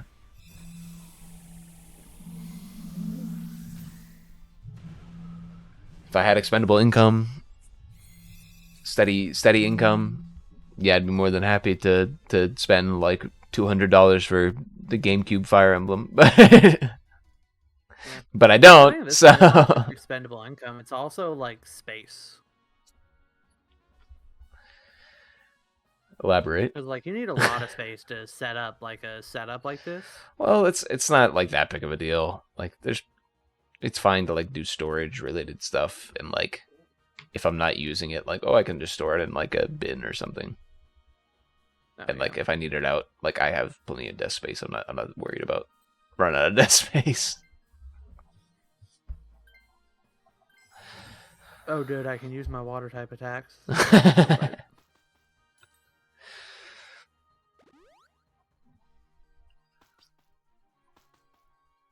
Oh yeah, did you have a gaming related topic that you wanted to bring up? Anything specific? At Tears of the Kingdom large, video? I don't know if that's even. I'm even gonna go through with that. Cartana. Listen, I will proofread a script if you want me to. It's not even that like. I know I've had you proofread a script I did nothing with. But... Yeah, it's like I don't know. I don't know. There was another. At one point, I was up at like 4 a.m. and I had an idea for a video, and I wrote out for like 2 hours like a script. And then I looked back and like I read through it and realized the script was a little too personal and I probably should make a video out of this. And I was like, Fair point. I was like, I spent 2 hours writing this that I'm never gonna do anything with. And then as for the Tears of the Kingdom video, which isn't even directly a Tears of the Kingdom video, it's just kind of the starting point, I guess, of the video. Yeah. I hate how you both just fucking dug, by the way. Listen, we gotta dodge. But like, I don't know if that's ever gonna be finished. I'm gonna be honest. That might never see the light of day. Which is fair.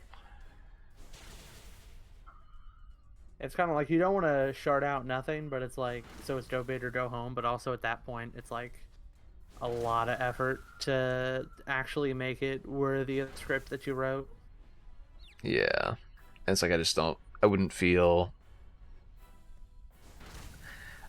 It's not that I wouldn't feel satisfied putting out something that I don't feel like fully confident in for now and like for the future.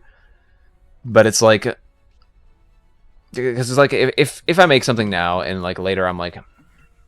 I watch it back and I'm like kind of cringe or I don't agree with what he's saying or that kind of thing. That's no big deal, whatever. But the thought process behind it is I'd want to make the best thing that I could make at the moment. And I don't feel confident in doing that.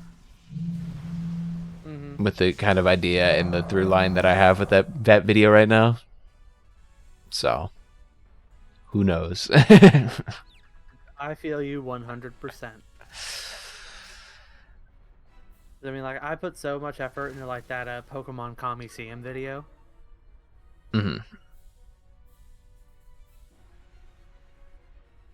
And I still haven't made it. We'll see. Even though I've gone through, like, 3 drafts of the script. Maybe I'll make it one day. We'll see. But, if we're just talking about regular gaming, Baldur's Gate 3 is really good. Really good. Glad it's finally out. Maybe I will see if I can convince Alexa to play that with me, because she's working on, so right now we're either going to get her a new gaming PC, something like, not super high-end, but, you know, just good enough. Mm-hmm. So we're either to get her a new gaming PC, or at the moment, her younger brother is looking to upgrade his, like did a whole new one, so he might just kind of pass his down to her. Yeah. No, I mean the game is literally just D&D, but in an actual game and like actually realized and really good. It's by the people who made the Divinity Original Sin games, so they're good for it. You know, they already understand the system. So yeah. I know you guys like D&D. It's literally just D&D, but in a game. Like it's the exact, literally like the same moves and everything. You know, like it had like levels and classes and all that stuff. So it's like same world. So. Remember when all of us were talking about playing that older PC Baldur's Gate game? Yeah, Baldur's Gate 1, yeah. And we bought it and then never played it. True. I mean, Baldur's Gate 1 and 2 are also both really good games. Baldur's Gate Dark Alliance 1 and 2 are also really good games. Icewind Dale's kind of cringe. Neverwinter Nights I've never even looked at. I don't know if there's any other D&D games that like aren't like the modern ones that are ass. Like the remake of Dark Alliance, which was not remake, but like reimagining, I guess, which was ass. Which pissed me off.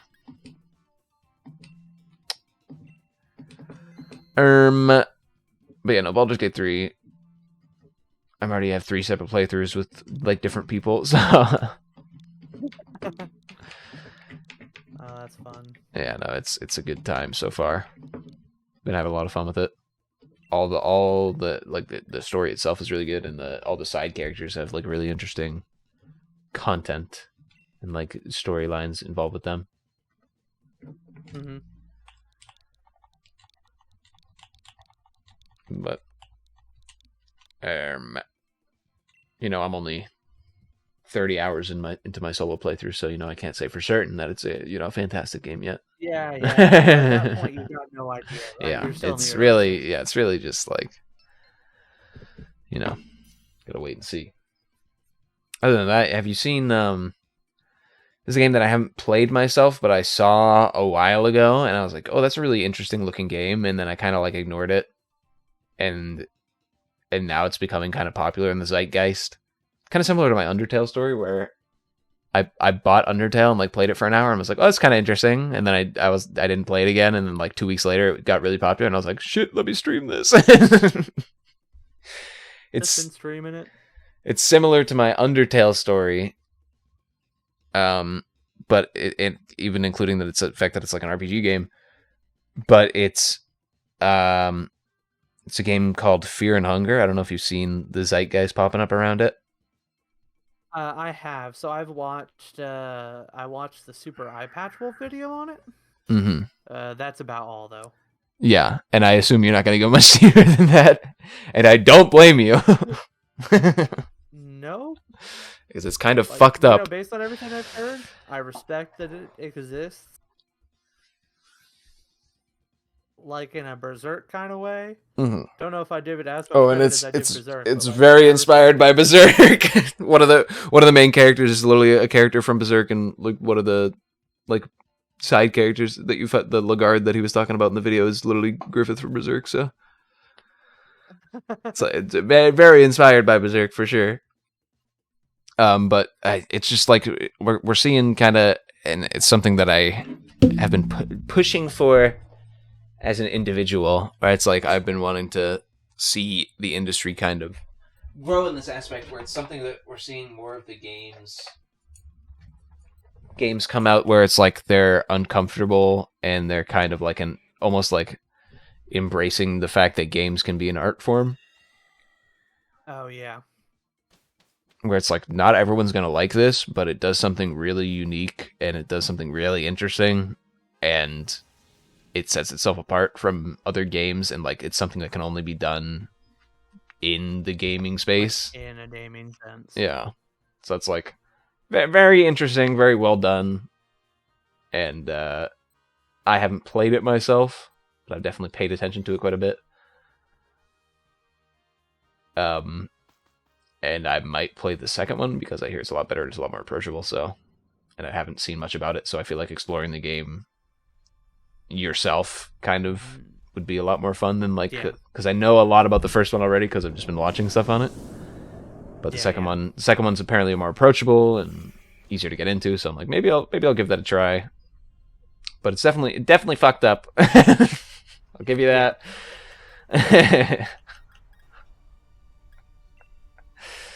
So it's just one of those things where it's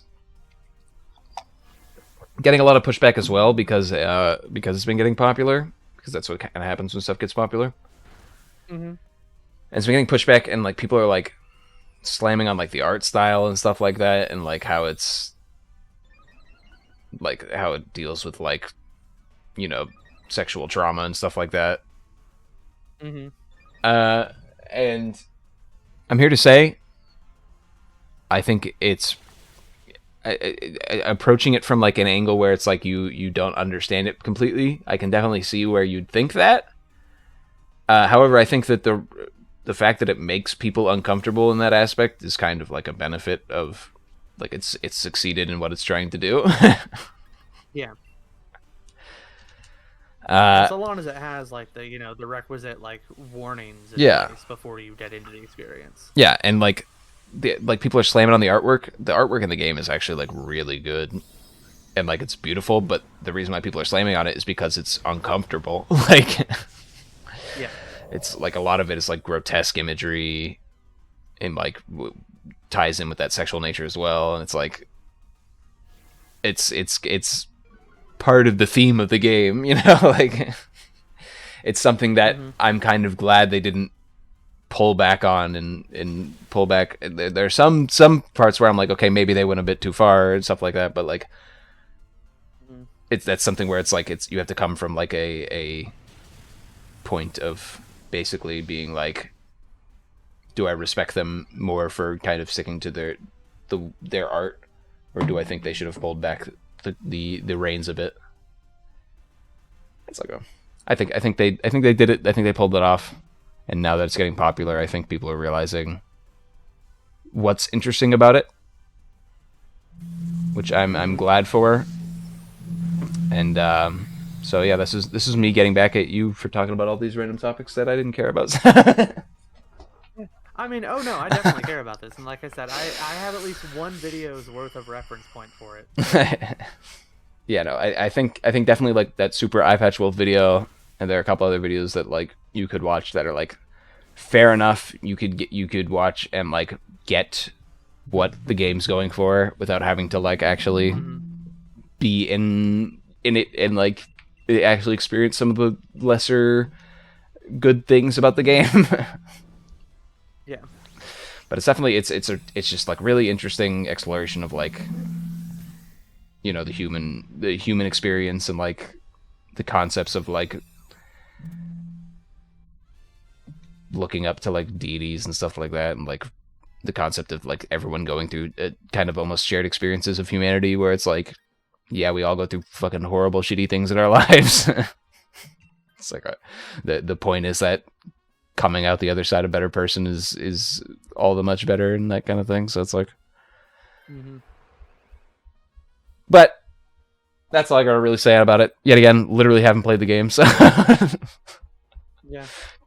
you know, I have a lot of respect for its existence based off of what I know. I've just thought I would mention it because I saw it a couple months back. Was like, that's interesting, and haven't thought about it since until it got popular now. So I'm glad that it's kind of getting that popularity, that spotlight on it. I think I agree that's a good thing. As for other games, did I tell you about Road Warden? Road Warden? I've never even heard of that. It's a game made in the Ren'Py engine, but it's it's like pixel graphics, and it's like you're basically you're a new road warden of like this backwoods area, and a road warden is someone who like essentially watches the roads and makes them clear for traders that they can go between settlements and stuff like that, and make sure that there's no like major issues with like monsters and that kind of thing. And it's a really interesting, just like story-based game about this kind of setting that this guy made up, and it's like it's a completely like different world from other stuff, and just really interesting. And that's all I can really say to sell it. I just think it's a very good game, and I've been trying to tell more people about it because I feel like it's under a lot of people's radars. But it's a very good game, and I think more people should play it. And that's my 2 cents. Only $7.36 right now. Maybe I will buy it. I did pay tonight. Let's see. I might. Ooh, I could downscale it. True. Pixelate. Yeah. And keeping on the train of visual novel-esque games, Paranorma Site.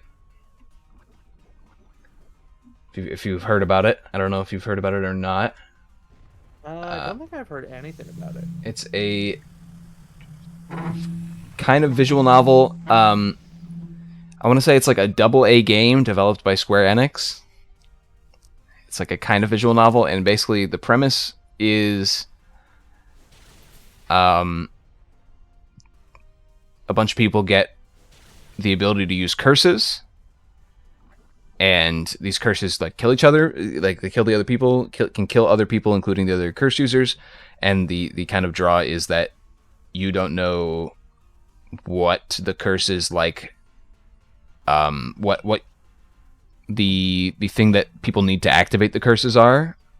So it's Oh, like, okay. I have heard about this. Yeah, where it's like yours is something. It's like if someone looks away from you, they die. yeah, if somebody is like the main character, the way he starts off is if somebody leaves, like is going to leave your presence, basically, you can kill them. And so like other people have different kind of stipulations for their curses to kill and that kind of thing.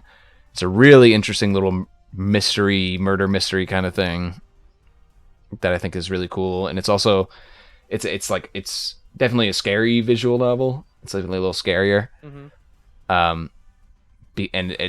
What benefits this is the fact that you at almost all points you can look 360 around the area that you're in.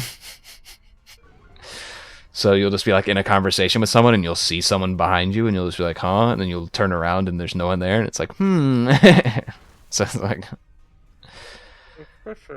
it's a very interesting game developed directly by Square Enix. So, and I love to see.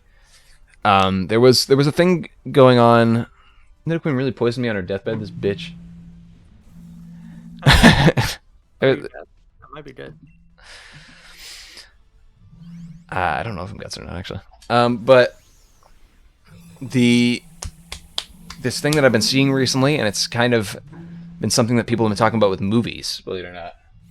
Because way back when movies were being pumped out, and they were like trash dog-ass movies, like the 50s and stuff. And the movies had like a industry crash almost. And during that industry crash, are you taking this? Oh, I'm reckless, not death. Ugh. Oh wait, but I have facade, so yeah, I'll take it. I'll take advantage of my poison. Are these berries gonna heal us anyway? No. Yeah. Sad. I think ice, since this is ground. Fair. But like so the movies industry crashed, and after it crashed, movies that came out, like they didn't want to spend big budget on movies because nobody was going to see movies because the industry crashed and everything. So they spent smaller budgets on like trusted creators, or like they gave a chance on like creators who they didn't know, and it led to a lot of like really interesting movies. And it led to where the movie industry has come today, where it's almost going to go back to that thing where it's like a bunch of schlocks being put out, and it might crash again. We'll see. But like a lot of the big budget like Hollywood blockbusters were put away and replaced with like smaller scale things where people got to do their own little projects that they wanted to do, essentially. And something that I've seen that's kind of been interesting with games is that a lot of the bigger studios, like Square Enix, for instance, and a couple others, are supporting these smaller projects, like for instance Paranormal Sight here, and like stuff like that, where it's these smaller projects that are kind of just these unique little ideas that aren't like these AAA big games, and I kind of am a big fan of that. And I hope that trend continues a bit more, especially because how the gaming scene right now is all games as a service. Like that's the big driving force for like most AAA studios at the moment. So it's like I really want to see it continue where it's like awful. You can have that awful games as a service, and you can have people spend millions of dollars on the games. I don't give a shit if you come out with these interesting kind of passion projects from people, and these smaller projects like on the side. Yeah. It's like, that's fine. If you want to create these games as a service, sure, whatever. But like, keep creating these small little things like Paranormal Sight, where it's like it's a small little game created by a AAA studio that just kind of made something on the side. It's interesting to me. So, I hope the trend continues.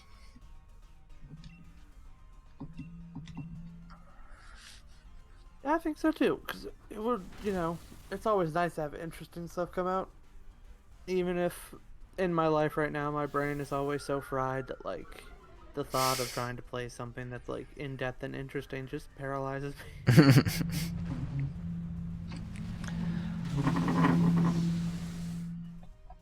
Like, I pride myself on being a pretentious prick, but, like, every time I've tried to go out of my way to play something that, like, I'm not already, like, intimately familiar with, it's just so hard.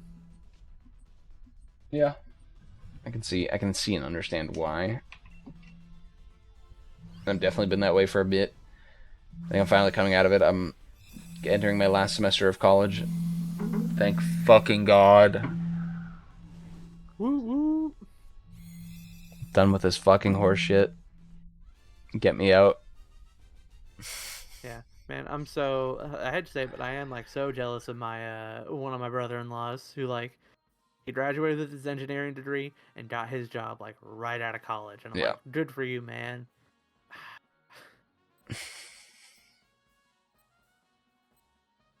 You taking this? Should I take this? Yeah, I should. I'm really low. Especially if this ends up being Gruden or Zadurdy. Was it ground type? Yeah.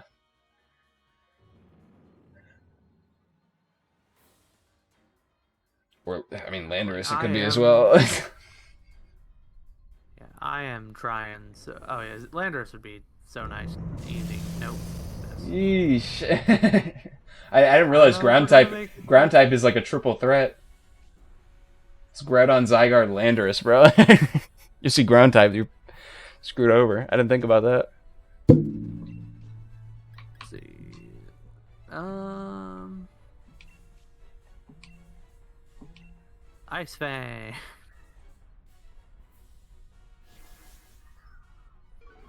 That is a scary face, I'll be honest. Terrifying. Oh, damn. Burn on him. That's actually really good.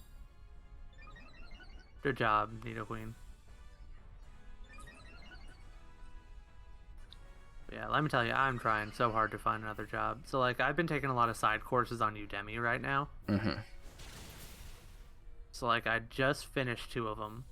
Because, like, I was doing really good at doing the one for a while, and then life started moving really fast for a little while. Yeah. And, like, with all that awful stuff happening in my job and whatnot, and, taking time off for surgery, and then, getting a new puppy. Like, I think I'm finally at a point in time where I can, like, work on those. So, like, I finished 2 of those classes. I reworked my resume. And so now I'm working on applying for jobs, building something on the side to put in a portfolio. Because that's, I think, my biggest problem right now with finding a job. Yeah. That my portfolio is just barren.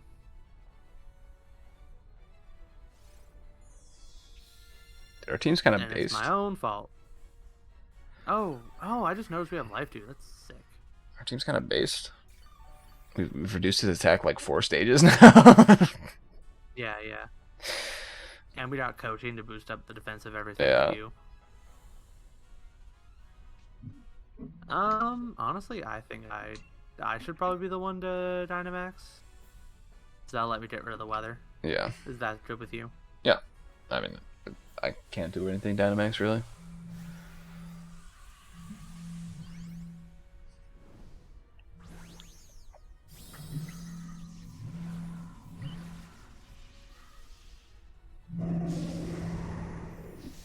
But yeah, it's the job hunt.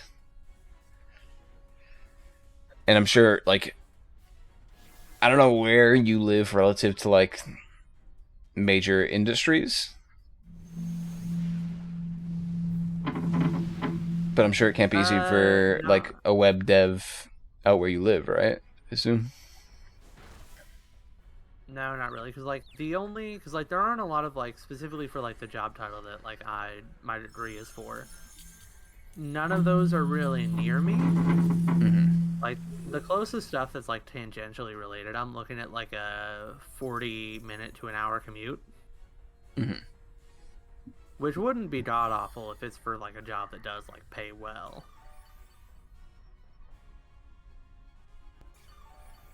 So a lot of the stuff I'm looking at is remote, which if I could get a remote job, that'd be fantastic. Because like, you know, like my mom used to work from home, doing what she did, so like it wouldn't be like completely out of like my understanding of it life.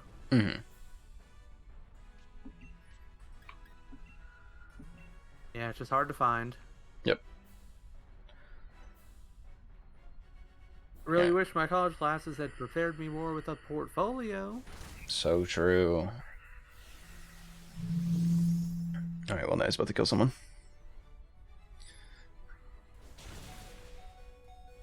Wow, nobody died. Not Hatterene the boss.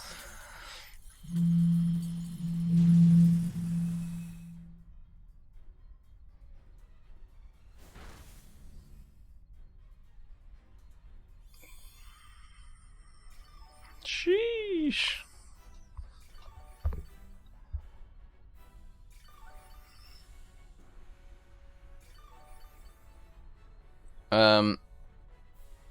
Yeah, because I mean, like, Yep, there we go. And then there were... Oh, wait, did he reset our stats? Yes. At some point? Okay. Yeah, he just did it. He just did it this turn. I had... Just this turn.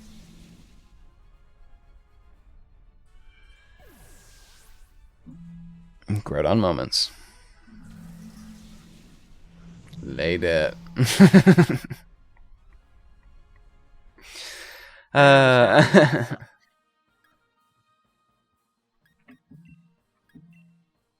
shinies. Yeah, I mean, like, I have a job. You know, I have a $30 an hour paying job. You know how many hours I get a week? How many? I'm lucky to get fucking 5. Oh, is that like your internship? Is that Yeah. school related? Or... Yeah, it's an internship, but it's basically like they call me up and say, "Hey, we need this done for this client. You have like this amount of time to do it." And I'm like, "Okay," and I'll get it done the first day in like 5 hours and be like, "All right, I'm done." And they'll be like, "All right, thanks, see ya." So I'm just like,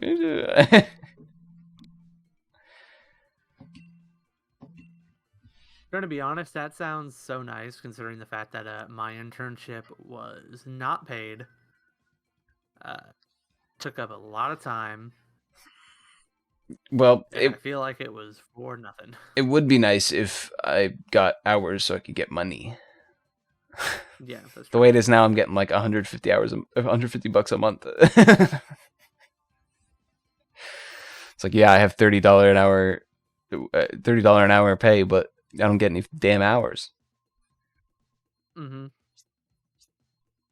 And it's like apparently every time the boss talks about me, he's like glowing reviews and like he's like, "Oh, he gets everything done so fast, and it's great." And it's like, okay, give me some more shit to do then.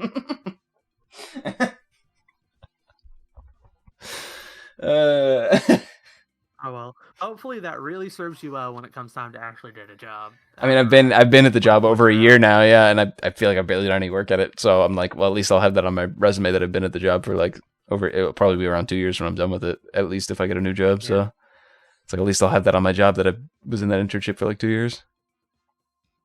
And I know he'll be giving me a glowing review if somebody calls him, at least. So yeah, it's like I haven't done much of anything at this company, but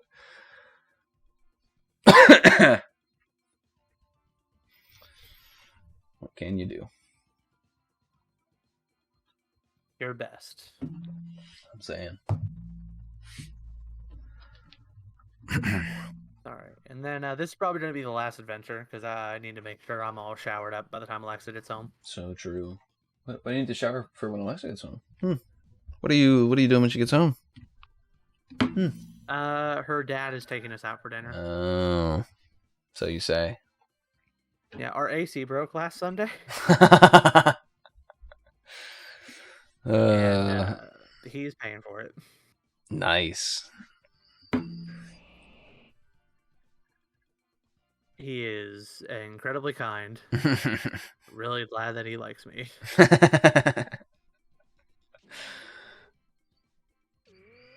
was about ready to take out a loan at the bank too to get a new unit because like. Yeah, shit's a little wild right now.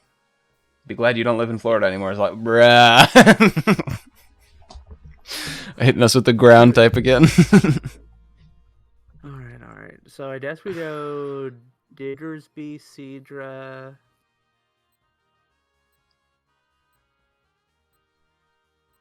Actually, no. Maybe we should go Diggersby and then Haunter. Yeah.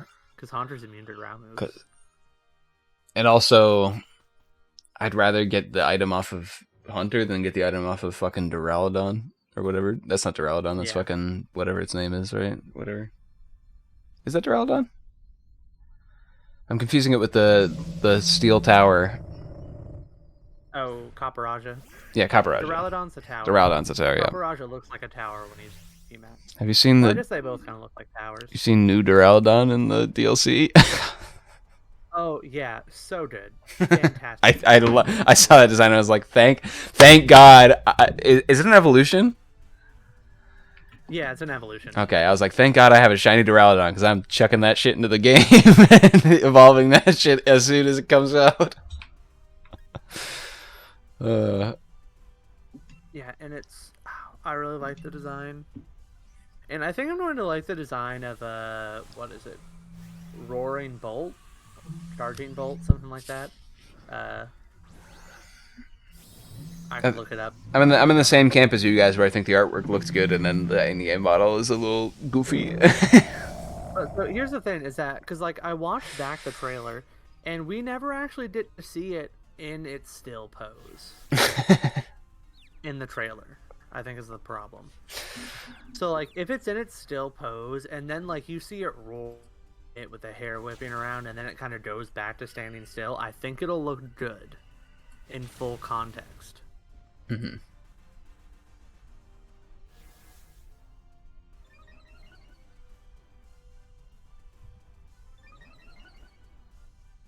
The fact that they had a trailer to show it off and then showed it off in a way that was unappealing is quite frankly unacceptable. You mean you don't want to show the worst parts of your game in the trailer? You want to show parts that people are actually interested in and want to play? And like Pokemon that they want to have? So true. Were those the only 2 reveals that they were shown? So there were 4 reveals. There were the 2 new legends, or the 2 new Paradox legends. I don't even remember if I saw the other one. And then there was a Driplin, the new Applin evolution. Oh yeah, that's right, Driplin. What are your thoughts on that? Thoughts on Driplin? I love it. I think it's fan-freaking-tastic. It's so funny. Yeah, I like it as well. And the fact that it's an evolution, it's so funny. I love it. Does it evolve from both Flap and... Also the ability. It just evolves from the first form, right? Yeah, so it evolves from Applin. So it's At another... least that's the assumption. I'd assume, yeah. So now it can evolve into 3 separate things. I wonder if they're gonna just go like keep adding. It's gonna be like the Eevee, the Eevee of Foodmon. If they do, I will be. I love Applin so much in that whole line. Yeah, no. Like the fact that I don't have a Flapple plush is criminal. I mean, the fact that there still isn't a food type Pokemon is all I gotta say is insulting. So, me personally, I'm insulted. So in 5 gens, right? Mm-hmm. Once we've kind of replaced. Like once we have the same amount of evolutions and the same amount of Applin evolutions, we're gonna get that last.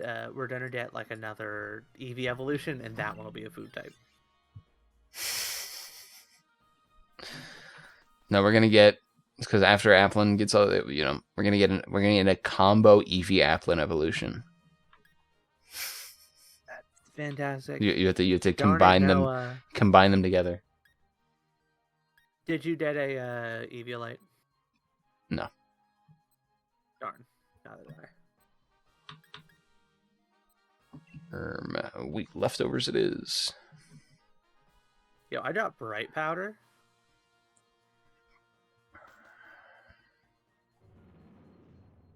Cause like if it is Groudon, Precipice Blades is already 85%.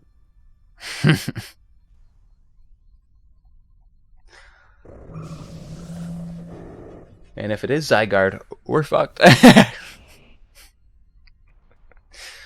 think that the over-under on ground types, Landorus is our best bet. Groudon, next closest.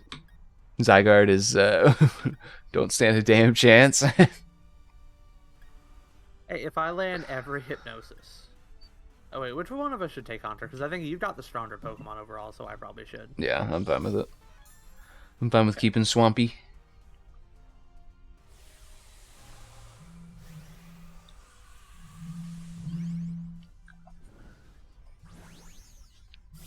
Looking, the games are better without publishers shitting on their vision. This is Noah from like 20 minutes ago.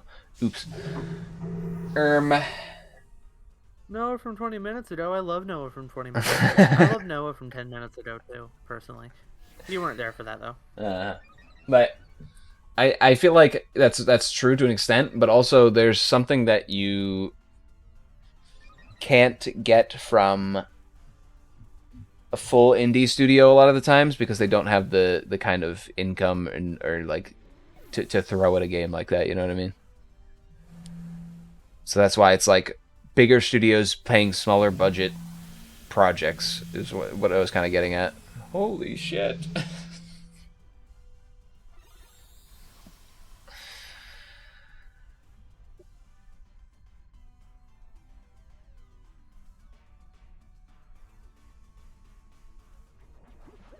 Huh?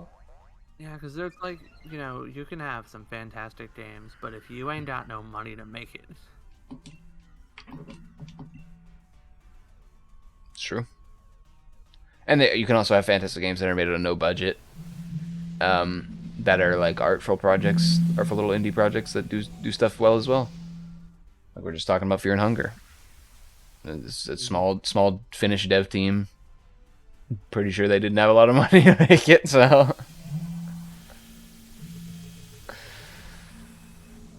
But I think there's definitely a benefit of having that kind of backing from a publisher Some that, budget. yeah, can give you that budget to make a game.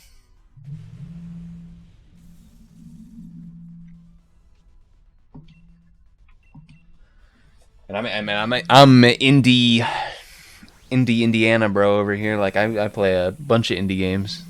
I'm more than happy for publishers to not be involved, but at the same time, I think it's really cool for publishers to be involved if they come at it with not a like studio mindset where like we're gonna change this about your game and this about your game. You know, like because things like should I just take this because I have no help? Actually, that's a good point. Swampert is so good though. Yeah. Is there a berries opportunity up ahead? There might be. Might be. But like games like Disco Elysium wouldn't have been made without a studio, and I know there's controversy around Disco Elysium in a studio to begin with, but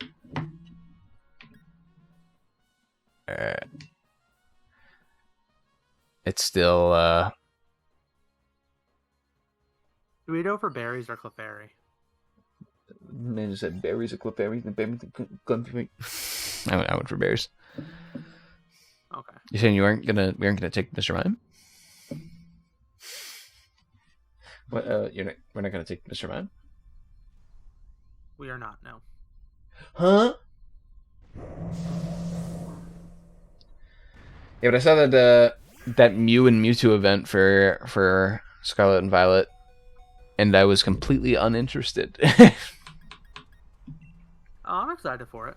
Like, as excited I can be for something in Scarlet and Violet. Like I'm excited to I can get my personal Mew with its own personal type. Like I'll get that. I could not give a shit about fighting Mewtwo. Could give less of a. You want to know what what the Terratap on mine was? Freaking psychic. It's good. Wasn't Mew now like a fairy type or whatever? Didn't they change him to fairy type or something like that? No, it's still pure psychic. Okay.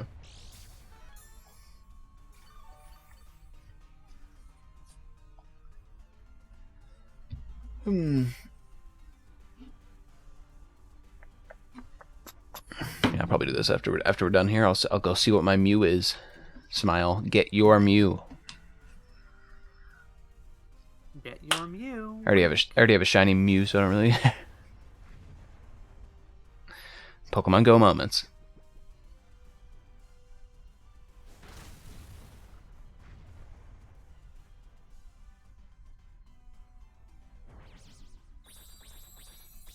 Thanks for that one, Pangoro. Could have just hit him and killed him, but you know.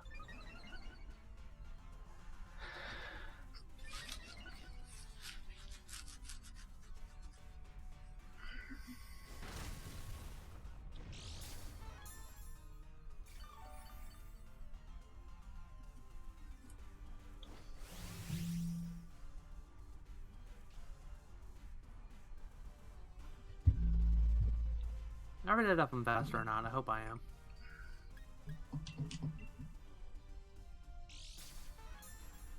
Quick Claw. Not faster than that. Thanks, Pangoro. Good job, dude. Well,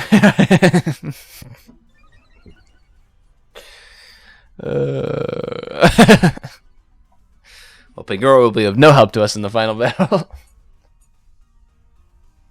Man, I miss coaching. I can't believe they took it away. True.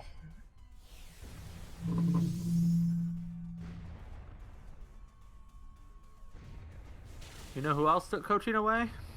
Mr. Mime. Rude ass bitch. He wakes up, he's like, F y'all, and then F you in particular.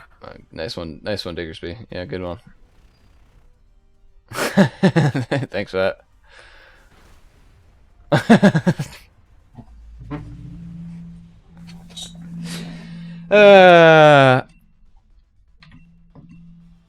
Well, those of us who go to our deaths, we salute you.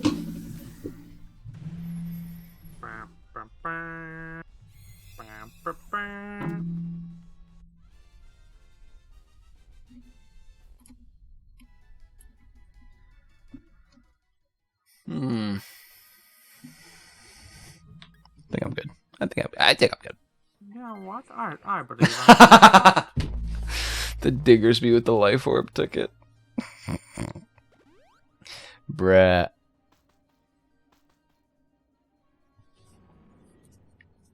Alright. Zygarde. I can barely see the bright powder next to mine. Oh, it's not Zygarde. There's no way. Okay. The easiest. Lando, I believe. I think the easiest of the grounds we could get. Still not that easy. Sand Tomb, Rock Slide, Bulldoze, and Focus Blast. And he has Sand Force.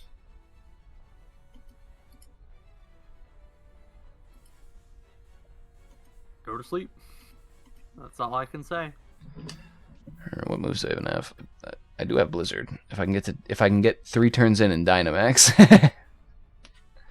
He doesn't do any special. Yeah, that's right. You're turn 1, aren't you? He doesn't do any special attacks though, does he? Except for Focus Blast. Focus Blast was special, yeah. Alright, I'll just Water Pledge him for now then.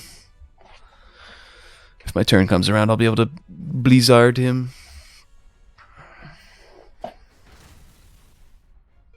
Yeesh.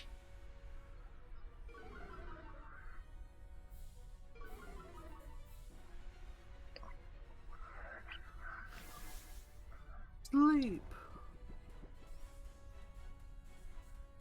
Remember when Pokemon actually shut their eyes when they went to sleep?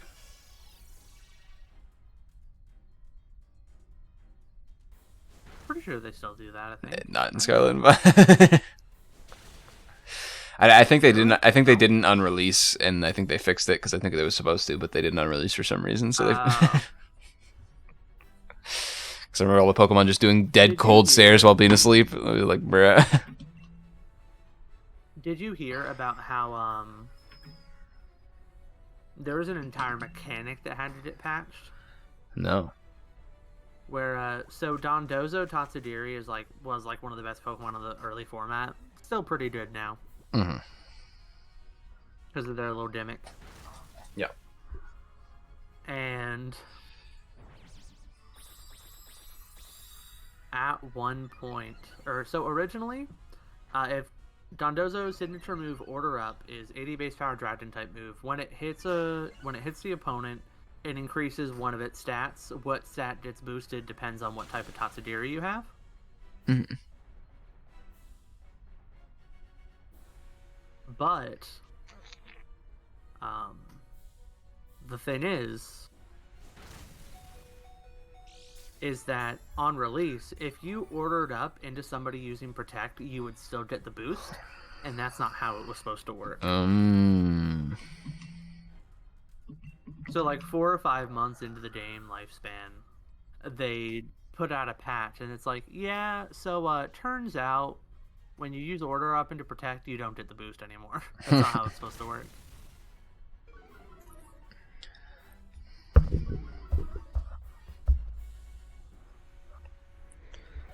It's wild to me the way they changed the whole mechanic. That's interesting. I really hope this Hypnosis lands. Heck yeah. There you go. Darkest Lariat. There you go, Darkest Lariat. Alright, well. I just hope he doesn't wake up too early and kill someone. Hey, don't say that out loud.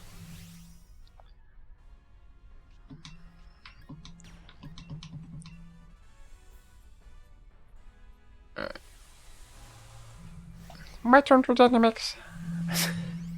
Deja vu, I have been in this place before. You ever go back and listen to that Origin Dialga Palkia theme, but with the Infinity theme added in? You ever go back and listen to that? Can't say I have personally. It's so good.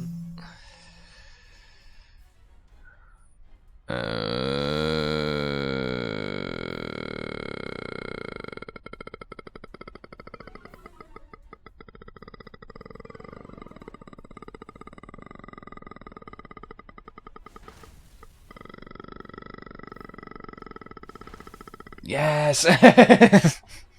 We made it. Yeah, I forgot. I looked at Landorus's model for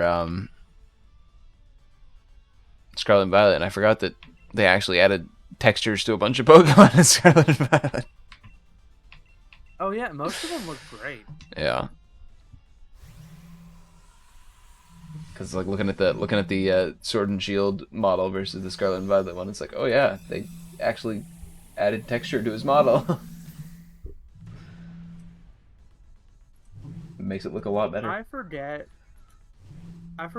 who I was talking to when I said this. But like it kind of feels like they're making Scarlet and Violet and they're like, okay, we finally got all the updated textures on the Pokemon done. We're ready to move on to some other stuff, and they're like, game ships tomorrow.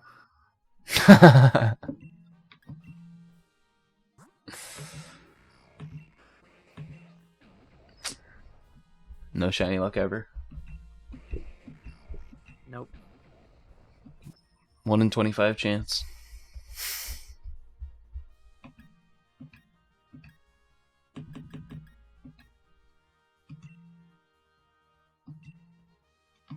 Where on earth is the...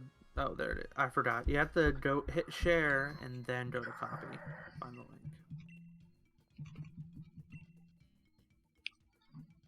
Alright. Well, you said you're done. Yeah, after this one. Because I need to get some stuff done before Alexa gets home. Okay. Well, I'm going to go check out what type my Mew is. Right. Heck yeah. A new update is Anyway. available. No, I think I'll just start the software. Thanks.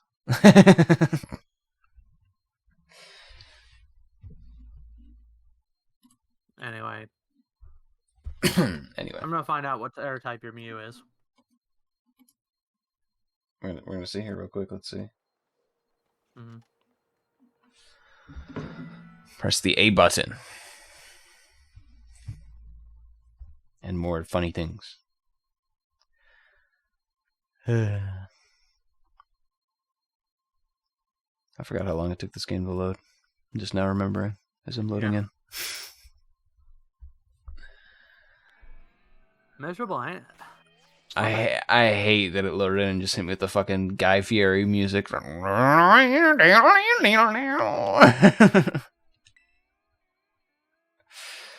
we're here at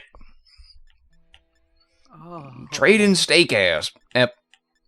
Tell me.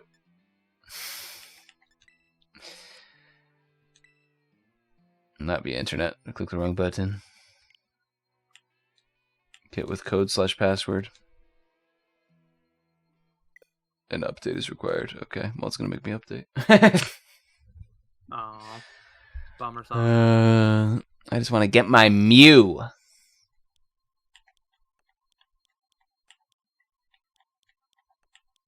$7 minutes? No, 2 minutes. Okay. God, I decided to just kind of pull up the Pokemon Sword and Shield menu just to mess around with it and feel how responsive everything is, how quickly how when I'm in my boxes, I can just go to the next box and see what's in there.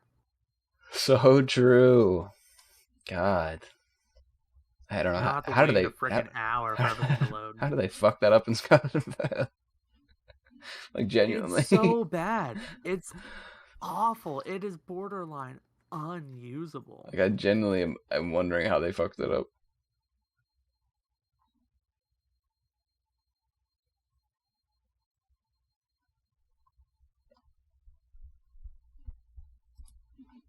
Other than that,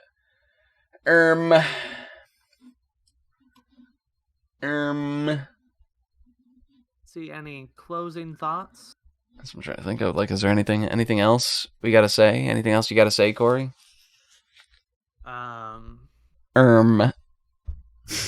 Love Sleepy Princess and the Demon Castle. Love Ranma 1/2. Yeah. I was gonna mention earlier. Violet. I can't. I feel like one day I'll read Ranma 1/2, but I can't do it in my current lifestyle because I wanna be in a relationship first. So just in case it unlocks something in me, you know, I can I can at least have some solid footing to already be in a relationship. You want to make sure your options are lower before you accidentally.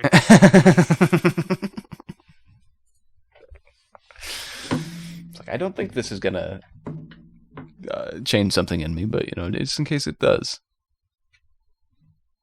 Listen, it won't change anything in you. It'll just unlock something in you. True. That being said, though, the one thing that kind of caught me off guard is that in Ranma 1/2, the tits are out. It's an older manga. It's an older manga. Yeah, it actually reminds me of similar in Baldur's Gate 3. It's like full on nudity, like hanging dong and all that shit. And people did not expect that at all. So like content creators are just like playing the game and they'll go to like edit their character and it'll be like hide clothes and they think it's just going to go to like hide clothes down to underwear because that's what every game does. So they'll just go hide clothes and then it's just like full dick in their face. And then it's just like clickbait. It's funny as fuck. It's hilarious, dude. People are just not expecting it because the game just hangs down. Hangs it on. Oh, that's funny. But yeah, Baldur's Gate 3, great game. You should try it out. Yeah, give it a whirl. I'll talk to Alexa about it. And I know you like D&D, so you guys should give it a play. It's pretty well optimized as well. So.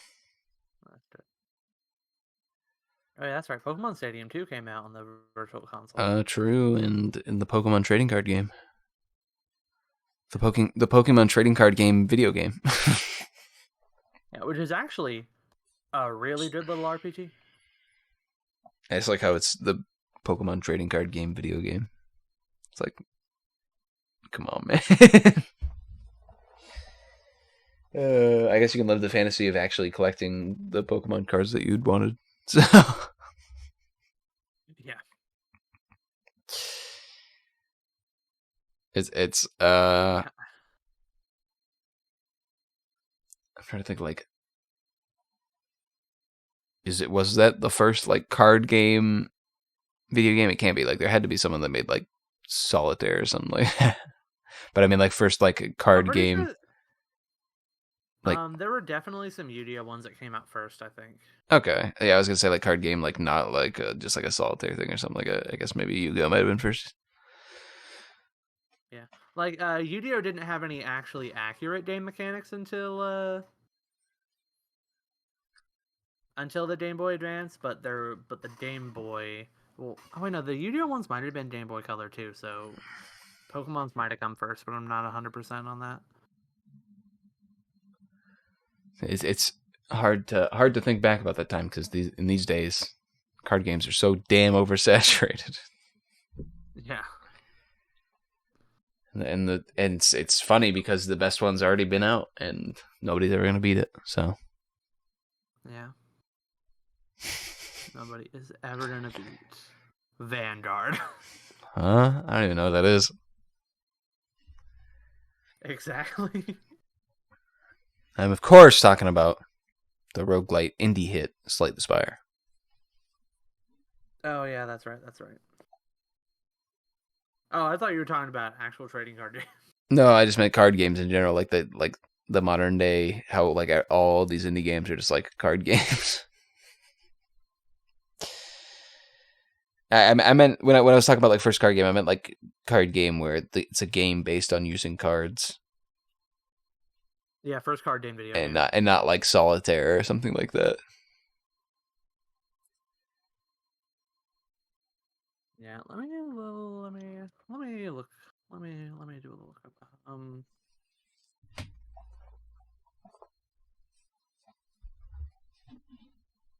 Yu-Gi-Oh! First video game. Um,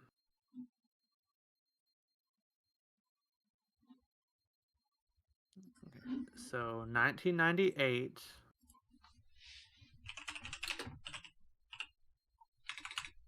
for Game Boy.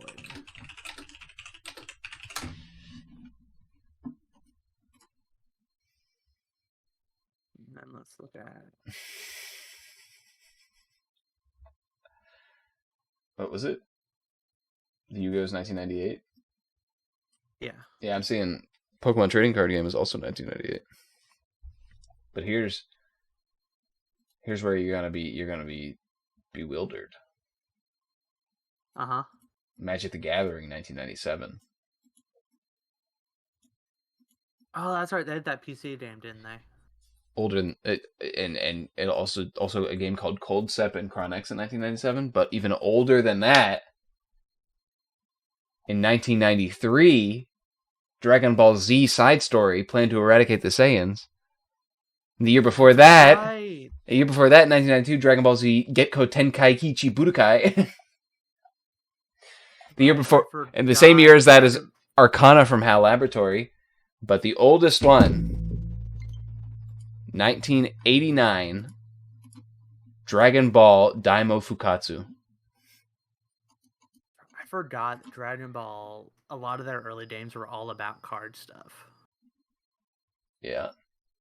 No, it's the original Dragon Ball The Great Demon King's Revival. It's the original Dragon Ball, not even Dragon Ball Z. 1989. That's the oldest card-based game. Dang, we did some learning today.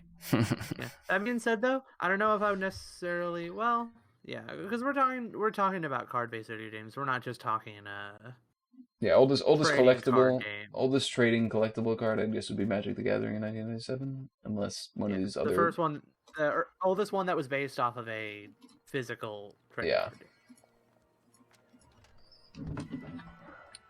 But if we're talking about, modern, you know, trading card game-esque video games like Slay the Spire, then Dragon Ball was the first. Dragon Ball Daimo Fukatsu. What'd you call me? Bless you. Hey, but 1999 Monster Rancher battle card game. That's all I'm saying. Oh yeah, that's right. That's right. That's right. You know, I should start up like a. I should start playing some old RPG on my EverDrive. You should definitely play Monster Rancher. Think That's all I'm saying. I think I should. Yeah. It got re-released for the PC. It's out on Steam. The first 2 games.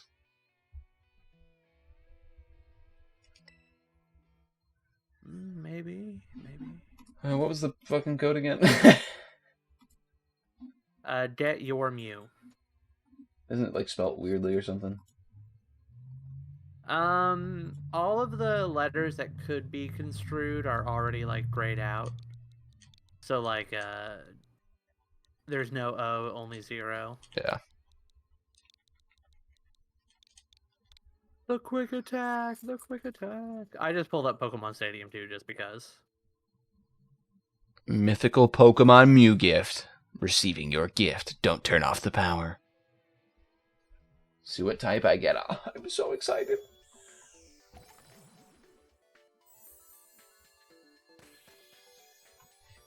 There he is.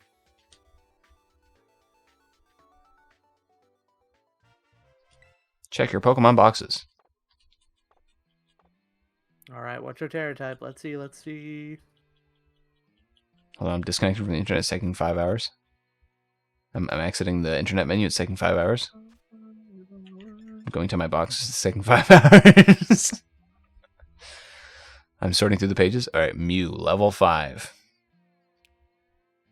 Fighting Terra type.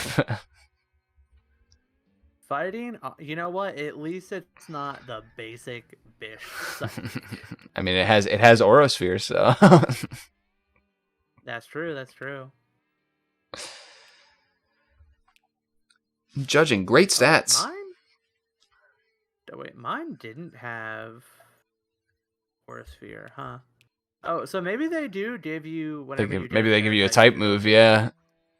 Yeah, that's neat. That's a cool little detail, I think. I like that. But that also means there's going to be a lot of like unique move Mews now out there. Oh, well, I'm pretty sure everything that they give it is going to be something it could just get from a TM anyway. True, possibly. Can it get every type of move? Yeah. You can learn every single TM in Move Tutor. That's kind of been its thing since the beginning. No, well, there you go. Yeah. Anyway, thank you so much for being on here today. Yeah. Really good talking to you. Thank you so much for being here. Lovely little chat we had. Yeah. Maybe one day we'll get around to doing that linked up randomizer thing that you were talking about a while ago. True. Maybe one day on our live. I mean, there's plenty of stuff we could do. Yeah, we could do a Baldur's Gate 3 playthrough, you know. Oh, that's true. We could do that. Maybe. What were Wednesdays coming back? Yeah, we'll get Kyle and Noah to join up as well. Wait a second, it is a Wednesday, and we didn't so put true. Wednesdays in the title. You didn't, maybe. I didn't either, but you didn't, maybe. Had my hopes up there for a second. Anyway, buy a stream, y'all. Bye. Blah, blah, blah, blah. Goodbye.